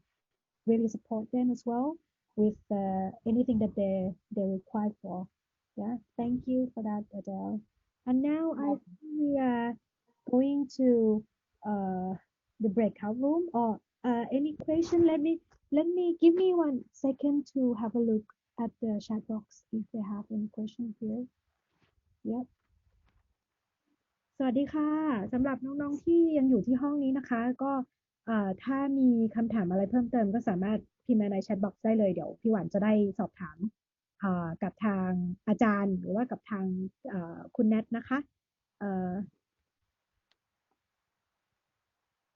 ก็ถ้าไม่งั้นพี่หวานก็จะbrief ให้ฟังในเรื่องของทั้งเซสชันที่ผ่านมาเลยเนาะตั้งแต่ต้นเลยนะคะถ้าน้องๆท่านไหนได้เข้ามาที่หลังหรือว่าอาจจะเข้ามาช่วงกลางช่วงท้ายแล้วนะคะก็คือขอเริ่มด้วยส่วนของในเรื่องของ COVID situation นะคะตัวนี้เนี่ยอยากจะคอนเฟิร์มกับน้องๆนะคะว่าทางมหาวิทยาลัยเนี่ยก็ยังรองรับนะคะสำหรับน้องๆที่สมัครใจหรือว่าสนใจที่จะเดินทางไปเรียนที่แคมปัสเนาะหรือว่าที่มหาวิทยาลัยนะคะก็ตรงนี้เนี่ยอย่างเช่นมหาลัยช่วยเหลือยังไงบ้างเนาะหลายน้องๆหลายท่านอาจจะมีคำถามนะคะว่าแบบมหาลัยจะช่วยเรื่องที่พักไหมหรือว่าจะช่วยเรื่องของการเป็นอยู่ของน้องหรือเปล่านะคะก็อย่างที่เจ้าหน้าที่คุณอเดลแจ้งไว้เมื่อสักครู่เลยว่ามหาลัยเองก็ช่วยเหลือในส่วนของตัวaccommodation คือที่พักเนาะหอพักต่างๆนะคะถ้าสมมติว่าน้องๆต้องการต้องมีการพักตัวก่อนก็คือทางมหาลัยก็จะมีในส่วนของ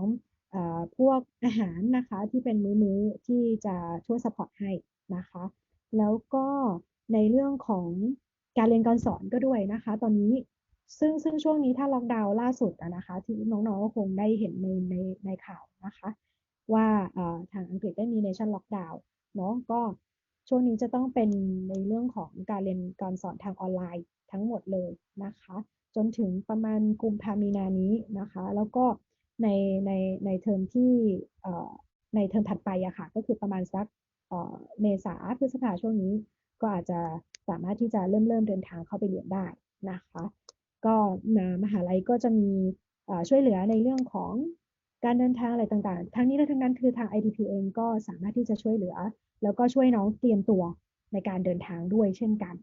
นะคะแล้วก็มันจะมีในส่วนของทางมหาลัยเขาค่อนข้างที่จะซีเรียสเนาะในเรื่องของการถ้าสมมติว่านักเรียนน้องๆต้องเรียนในห้องเรียนนะคะที่มีจำนวนผู้เรียนเยอะหรือว่าเป็น small group นะคะก็จะต้องมีการเหมือนที่เมืองไทยที่กรุงเทพเราทำเลยนะคะก็คือ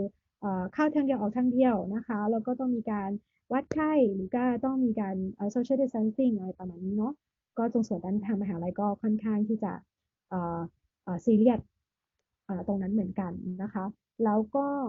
ในส่วนของ COVID Test Center เนาะทางมหาลัยก็ได้แจ้งแล้วว่าเป็นCOVID Test Center ของ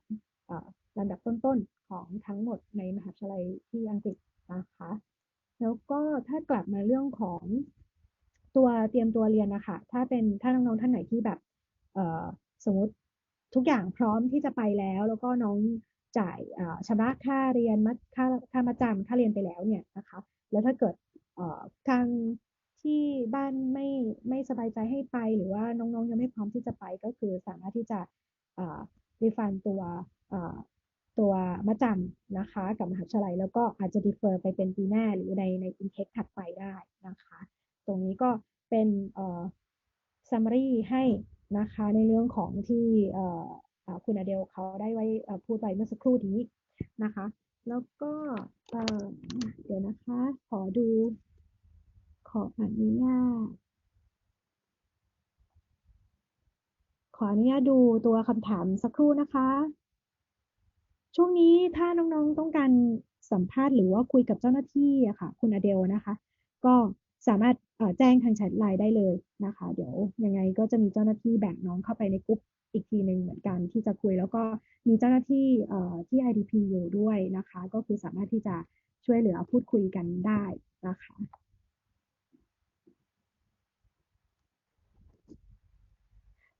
ก็คือในเรื่องของการเช็ค attendance นะคะก็เหมือนกับว่าตรงนี้อาจจะต้องดับเบิลเช็คกับดร.แกรมเนาะ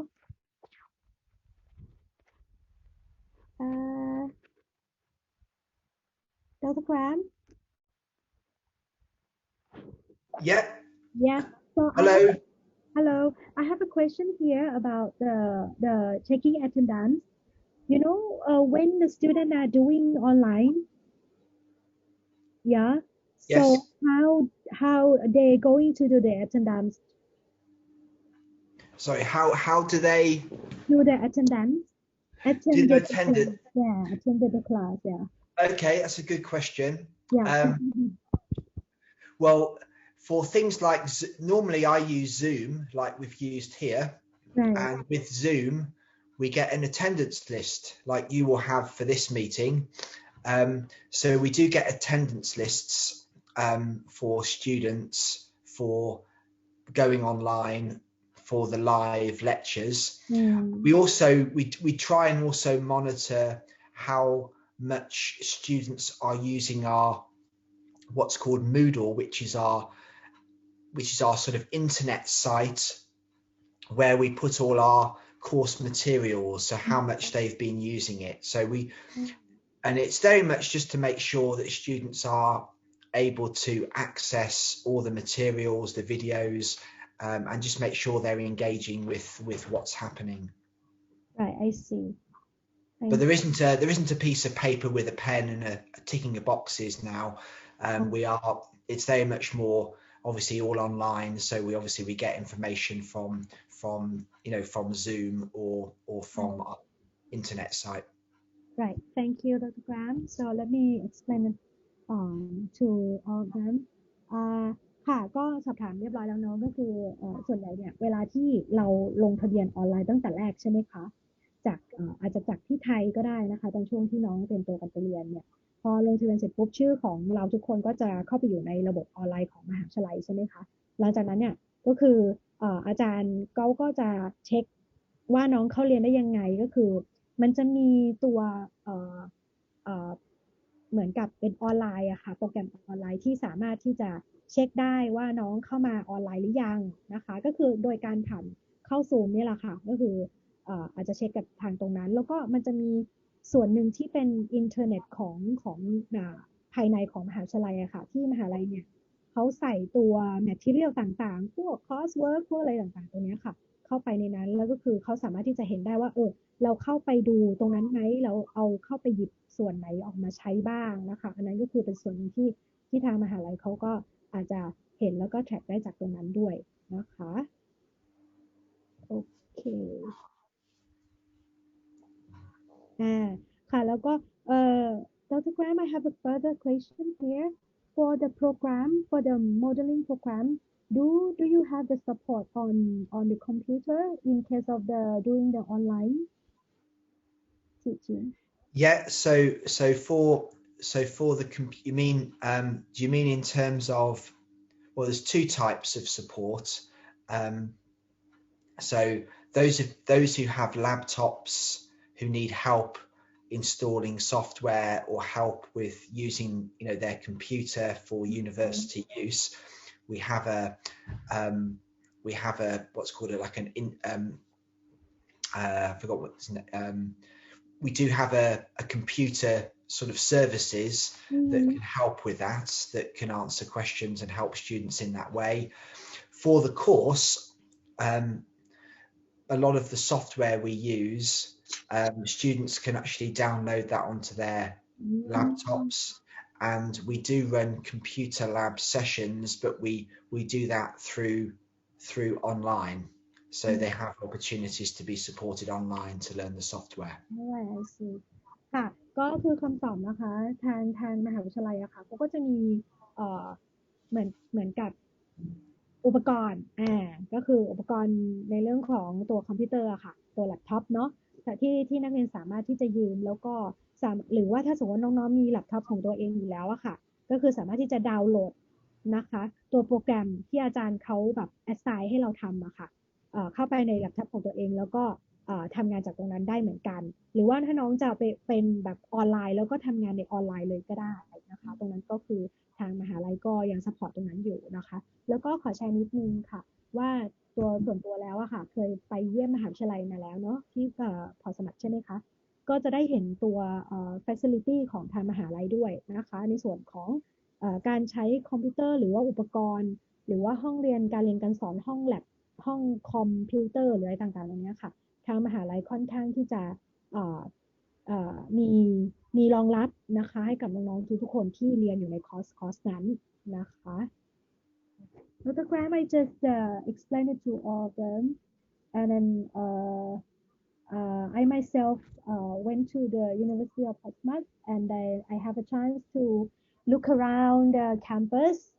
And also, I just remember straight away that when you're talking about all the facility there. So, yeah, I just been there and then see all the facility that you are very supportive for the student. Yeah. Yes. Who doing the like computer science, data science, yeah, including the logistics and supply chains as well, right? So that's the good thing of the university that be able to support. Yeah, good. Yeah. Okay. So there is no question. ค่ะก็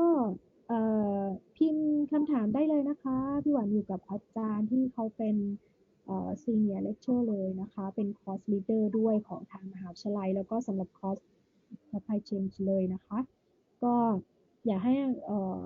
สอบถามกันเข้ามานะคะหรือว่าถ้าน้องๆท่านไหนเนี่ยอยากจะเข้าไปคุยกับ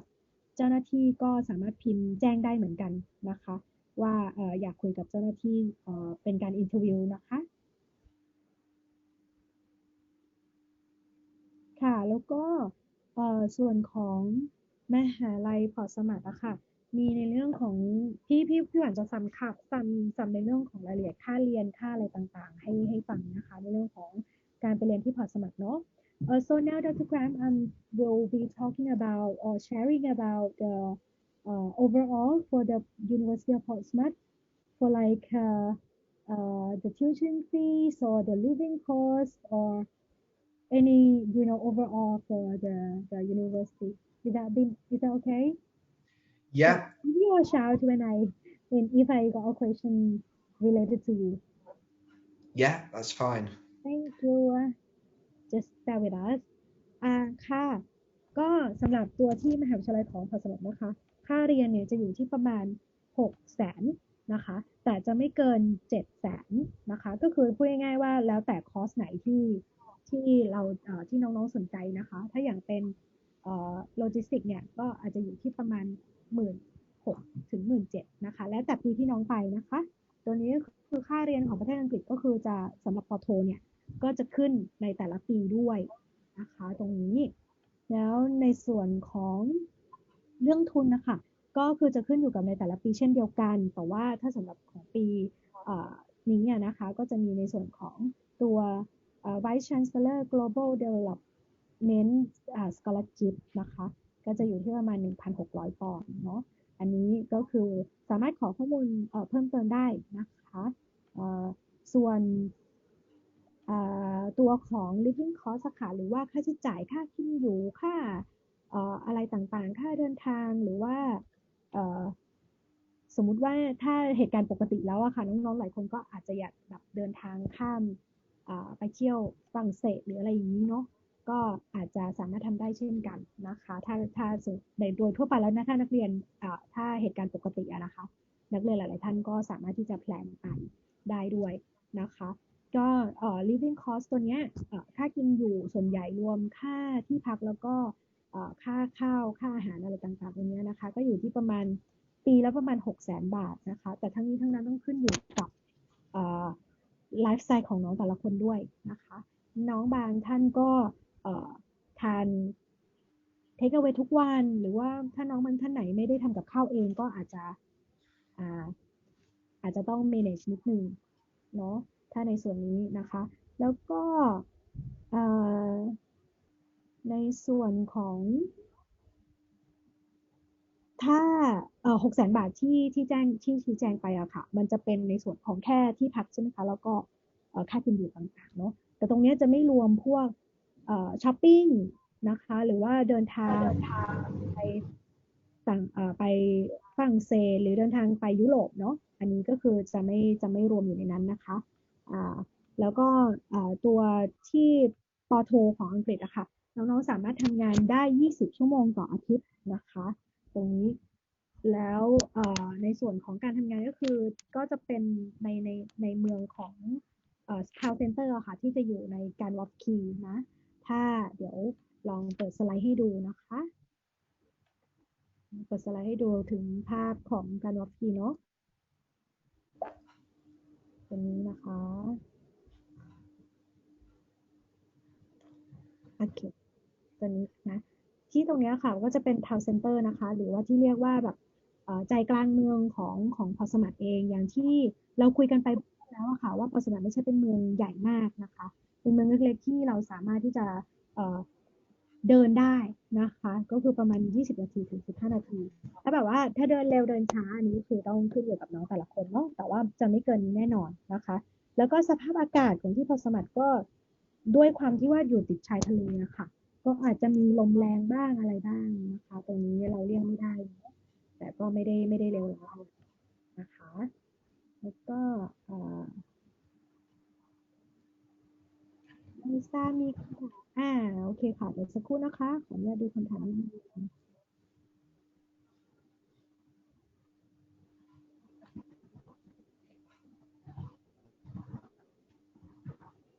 Hello Kenny Oh, it's gone.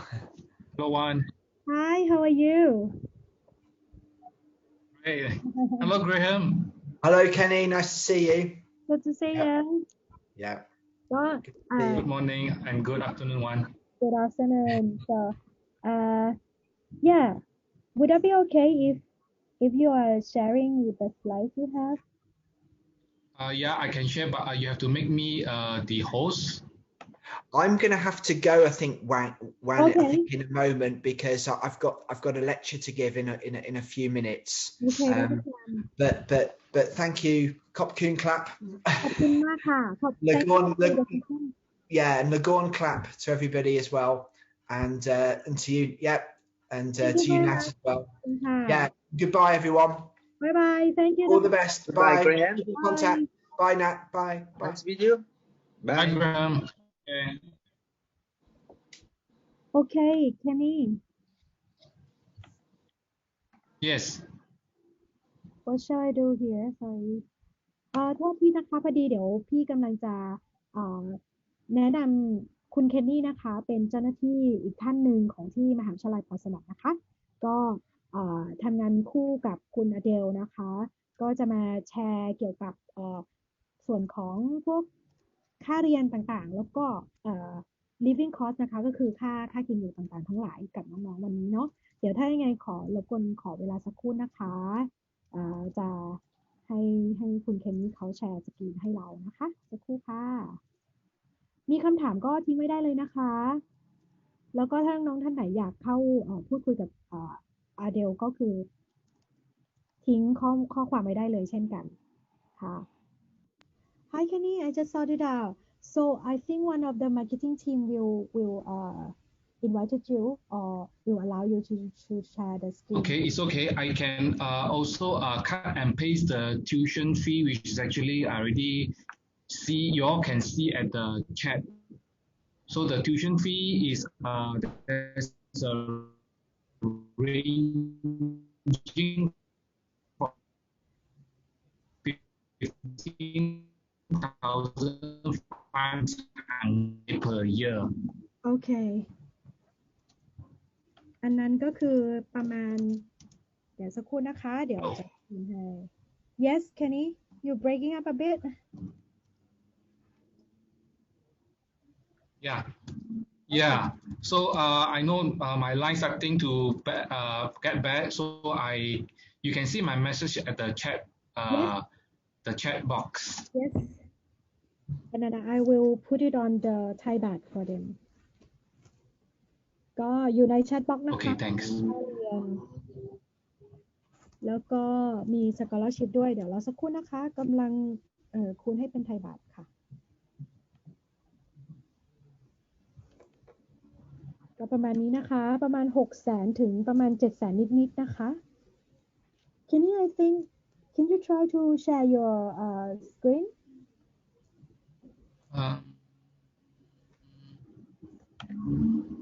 Oh, okay, good.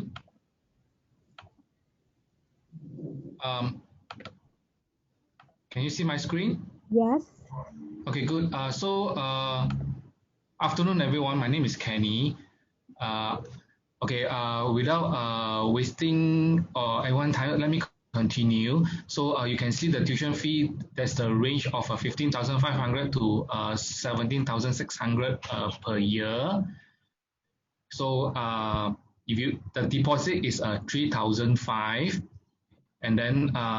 your first payment, will be upon your arrival at the university. Okay, meaning to say that you can opt for two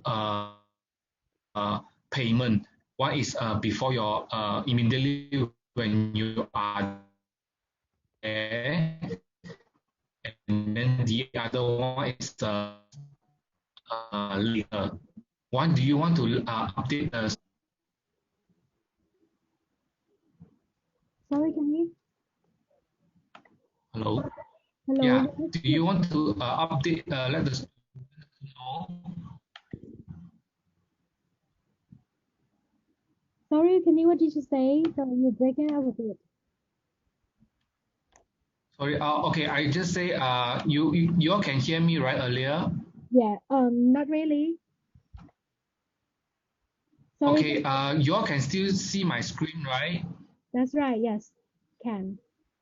Okay. Yeah. So I was mentioning this is the tuition fee range. The range. So this is the you all can see my slide, correct? Right.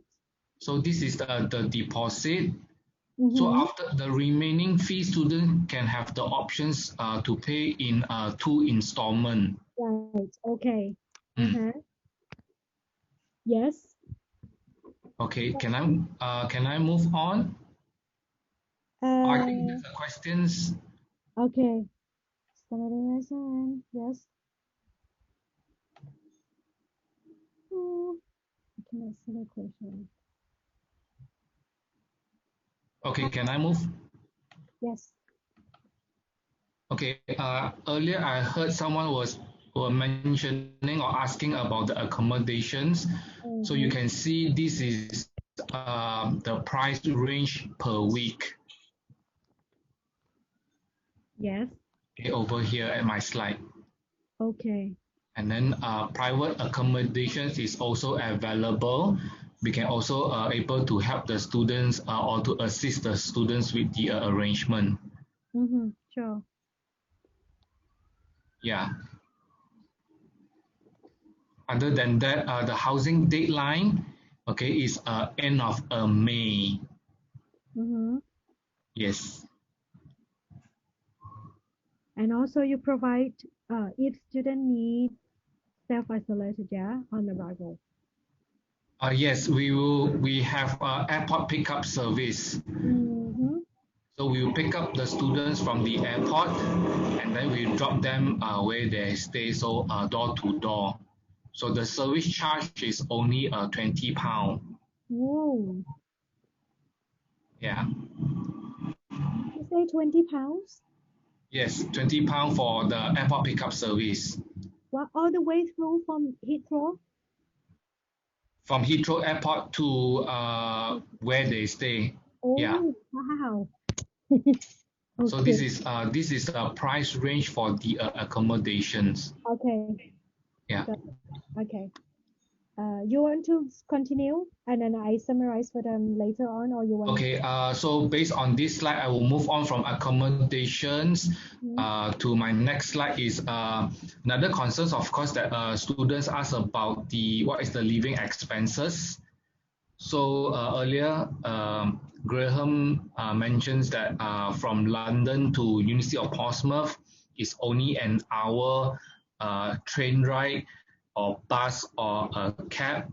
Okay, we are very near to London, which is an hour. So the cost of living at the University of Portsmouth is per year is ranging from 8,000 to 9,000. Right. Yes.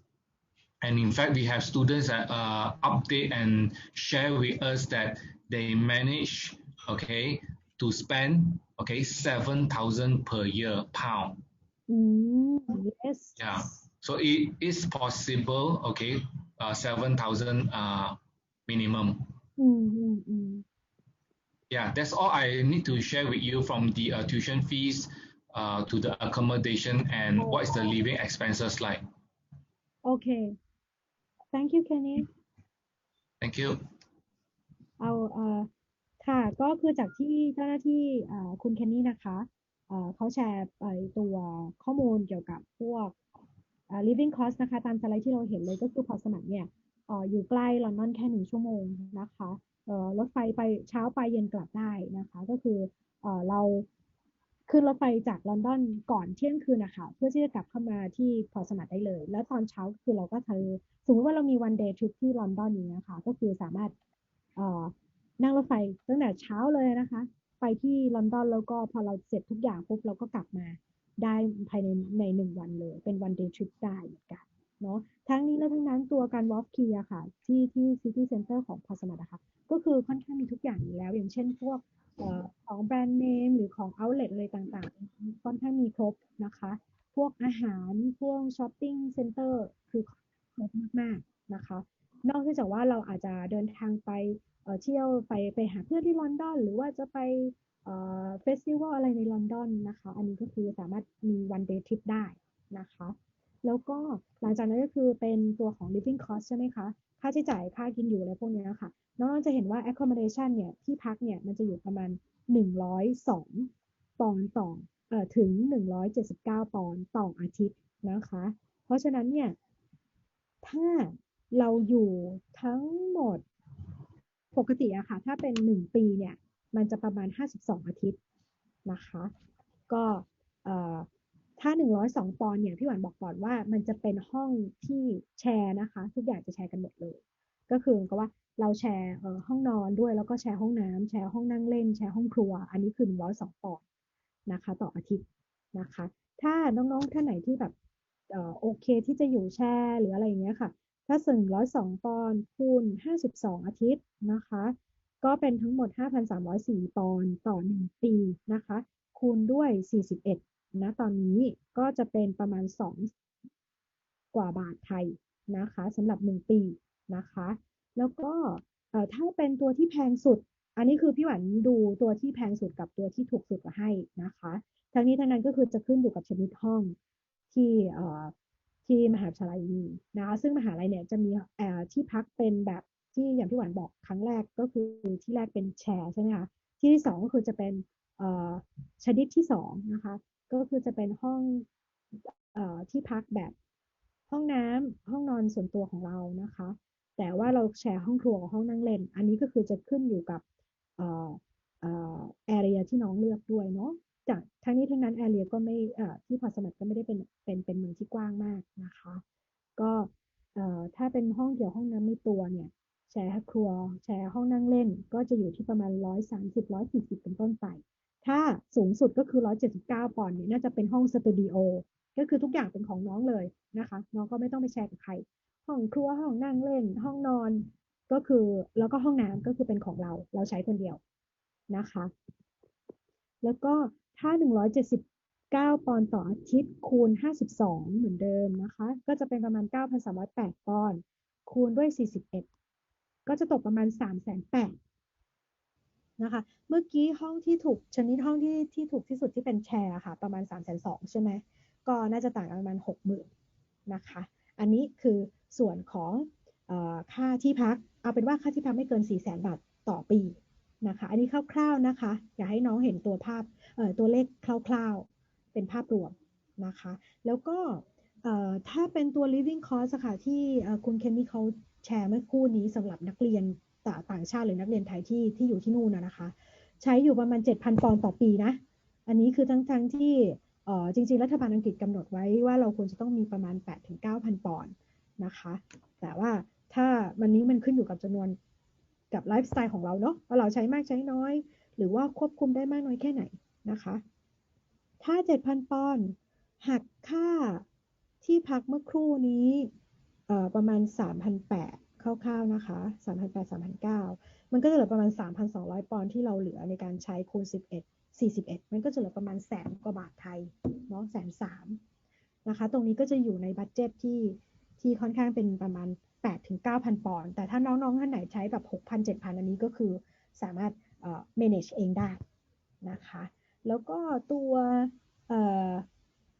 ค่าเทอมนะคะค่าเทอมก็ตามที่น้องๆเห็นเลยก็คืออยู่ที่ประมาณ600,000 ถึง 700,000 บาทต้นๆนะคะตอนนี้เป็น1 ปีนะคะหลังจากนั้นเนี่ยเมื่อกี้ที่น้องเห็นนะคะมันจะมีสมมุติว่าถ้าน้องๆท่านไหนเนี่ยสนใจที่จะ accept ของมหาลัยแล้วใช่ไหมคะก็คือต้องจ่ายมัดจำการมัดจำมหาลัยก็คือการsecurity ของน้องไว้นะคะถ้าก่อนการ security ของเราเนี่ยเราจะต้องมี IELTS แล้วอะไรแล้วเรียบร้อยนะคะตรงนี้แล้วก็พอหลังจากการมัดจำแล้วเนี่ยมันจะประมาณ 3,500 ปอนด์ 3,500 ปอนด์เนี่ยคูณ41มันจะอยู่ที่ประมาณ 100,000 ต้นๆนะคะ 140,000 นะคะอันนี้นะตอนนี้เนาะถ้าในปีหน้าก็คือเดี๋ยวก็สามารถสอบถามเพิ่มเติมที่ IDP ได้นะคะที่ทีมพี่หวานก็จะมีพี่ๆหลายๆอีก3 ท่านนะคะที่ดูในส่วนของแนะนำศึกษาต่อที่อังกฤษอยู่นะคะก็จะมีส่วนพี่หวานเองนะคะแล้วก็มีพี่เชอรี่มีพี่เก้แล้วก็จะมีพี่หมิวด้วยนะคะที่สามารถที่จะให้ข้อมูลในส่วนต่างๆตรงนี้ได้เพิ่มเติมนะคะแล้วกลับมาที่ตัว living cost เมื่อกี้นี้นะคะตัวค่าเทอมอะค่ะหลังจากที่น้องหักตัวมัดจำไปแล้วเนี่ยก็คือสมมติค่าเทอมน้องอยู่ที่ประมาณ15,500 นะคะลบมัดจำ15,500 ลบมัดจำ 3,500 นะคะก็คือจะเหลือ 12,000 ใช่ไหมคะ 12,000 ปอนด์ตัวนี้ค่ะน้องสามารถที่จะแบ่งจ่ายได้เป็น2 ครั้งนะคะอันนี้ถ้าณตอนในปีนี้นะคะอันนี้คือณ September นี้นะคะที่น้องๆจะไปเรียนเนาะแต่ถ้าสมมติว่าเป็นปีหน้าหรืออะไรต่างๆตัวนี้ค่ะก็คือสามารถอัปเดตกับทาง IDP ได้ตลอดเวลาอยู่แล้วนะแล้วก็ในปีนี้ก็คือ scholarship นะคะเป็นไว้ Chancellor Scholarship สำหรับนักเรียนไทยด้วยก็คือ 1,600 ปอนด์ 1,600 ปอนด์นี่อยู่ประมาณ 60,000 บาทไทยนะคะน้องก็คือหักไปจากค่าเรียนได้เลยนะคะค่าเรียนตรงนี้ได้เลยนะคะตรงนี้ค่ะก็ไม่ทราบว่านอกเหนือจากนี้มีคำถามอะไรอีกไหมคะอันนี้คือพี่หวานค่อนข้างที่จะครอบคลุมค่อนข้างนิดนึงเหมือนกันเนาะถ้ามีคำถามก็พิมพ์คำถามได้เลยนะคะ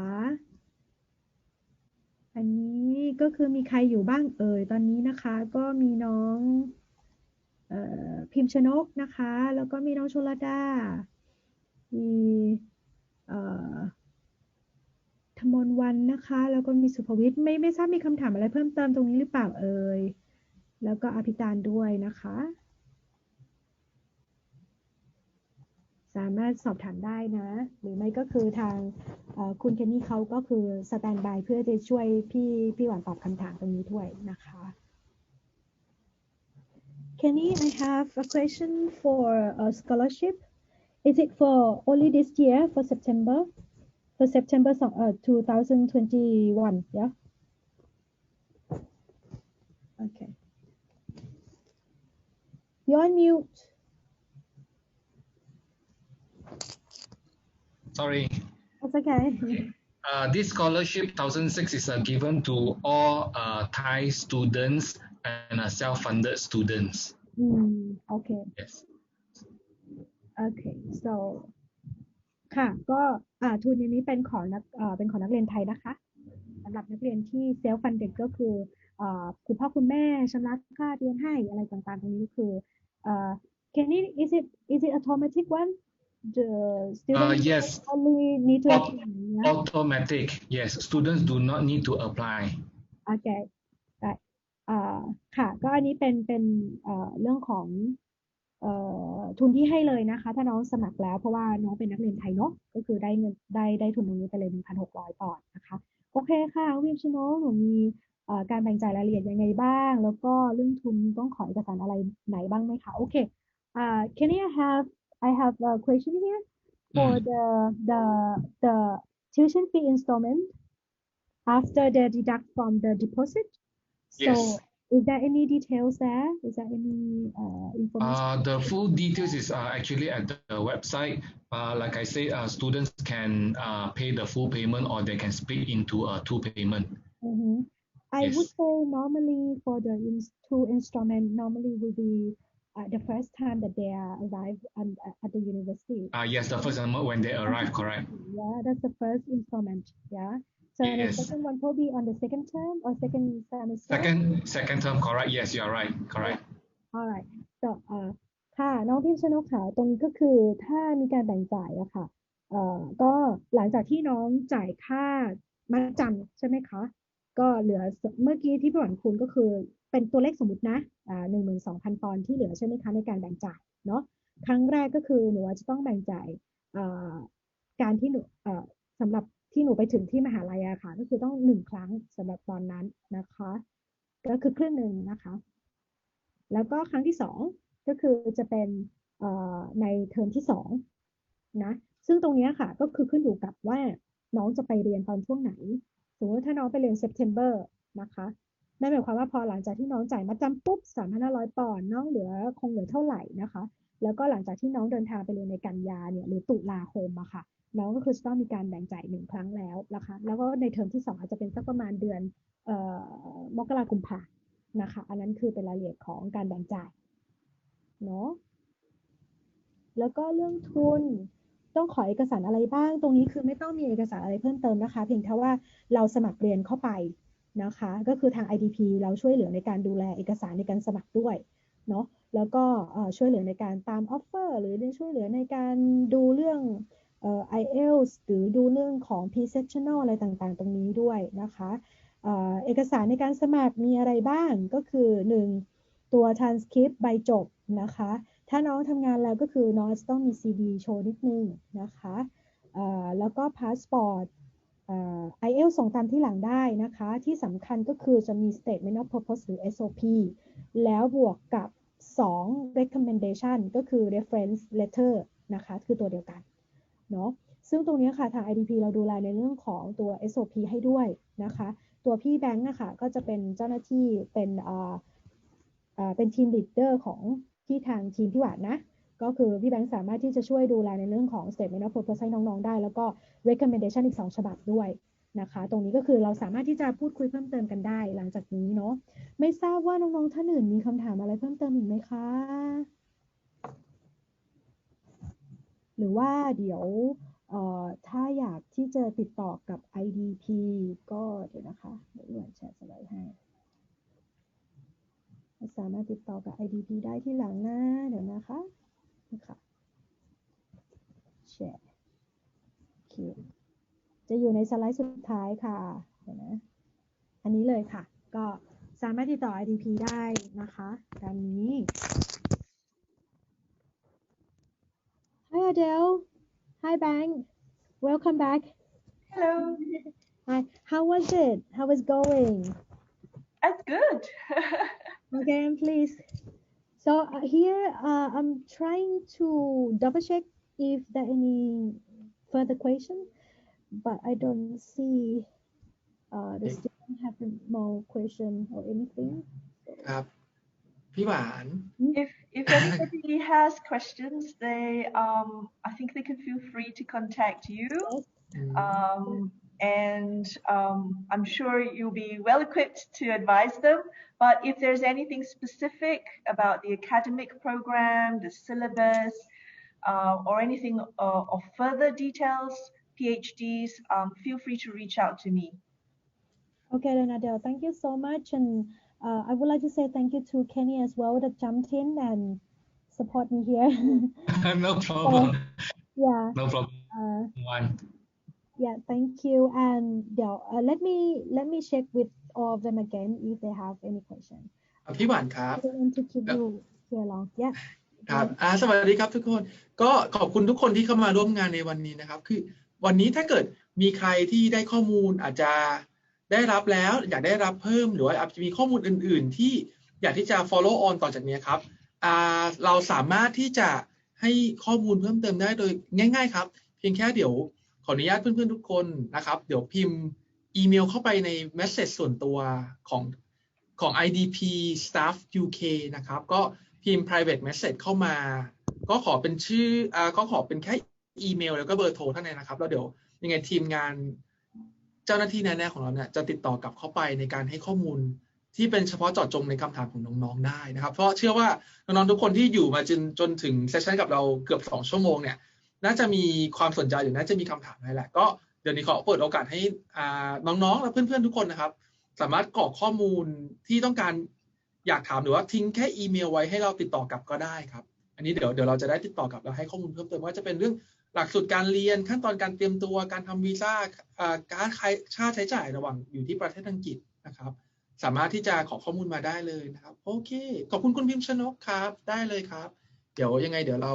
เก็บข้อมูลเราติดต่อไปให้นะครับโอเคครับตอนนี้เรามีเวลาได้กันอีกประมาณ5 นาทีสุดท้ายครับก็เดี๋ยวสามารถพิมพ์เข้ามาตรง private message ได้เลยนะครับ private message channel ก็คือ IDP staff UK นะครับพิมพ์เข้ามาได้เลยนะครับso we give everyone last 5 minutes if they have any questions or they can leave a message directly to me a private message and if they do so I will get back in touch with them on the information that they would need so this I leave it for the last 5 minutes so หรือน้องๆคนไหนอยากเปิดไมค์ถามเข้ามาก็ได้เลยนะครับ so what time is it now in KL At this time we're 1 hour ahead of you so it's about 7 p.m. at the moment yeah okay so you must be waiting for dinner all right okay, there's a gap now. So I think that is the only follow-up inquiry I will need to make on. Okay, let me put the detail down so I don't miss reaching out to คุณพิมพ์ชนกขอบคุณมากนะครับทุกคนถ้าเกิดยังไงข้อมูลวันนี้ ต้องการเข้ามาเพิ่มเติมหรือต้องการได้รับข้อมูลในการเรียนต่อต่างประเทศโดยเฉพาะประเทศอังกฤษนะครับติดต่อเข้ามาได้เลยเดี๋ยวมีพี่หวานนะครับแล้วก็แบงค์แล้วก็ทีมงานของ IDP อีกหลายท่านเลยในการที่จะช่วยเหลือในการให้ข้อมูลและบริการในการเรียนต่อต่างประเทศครั้งนี้ของเราทุกคนนะครับ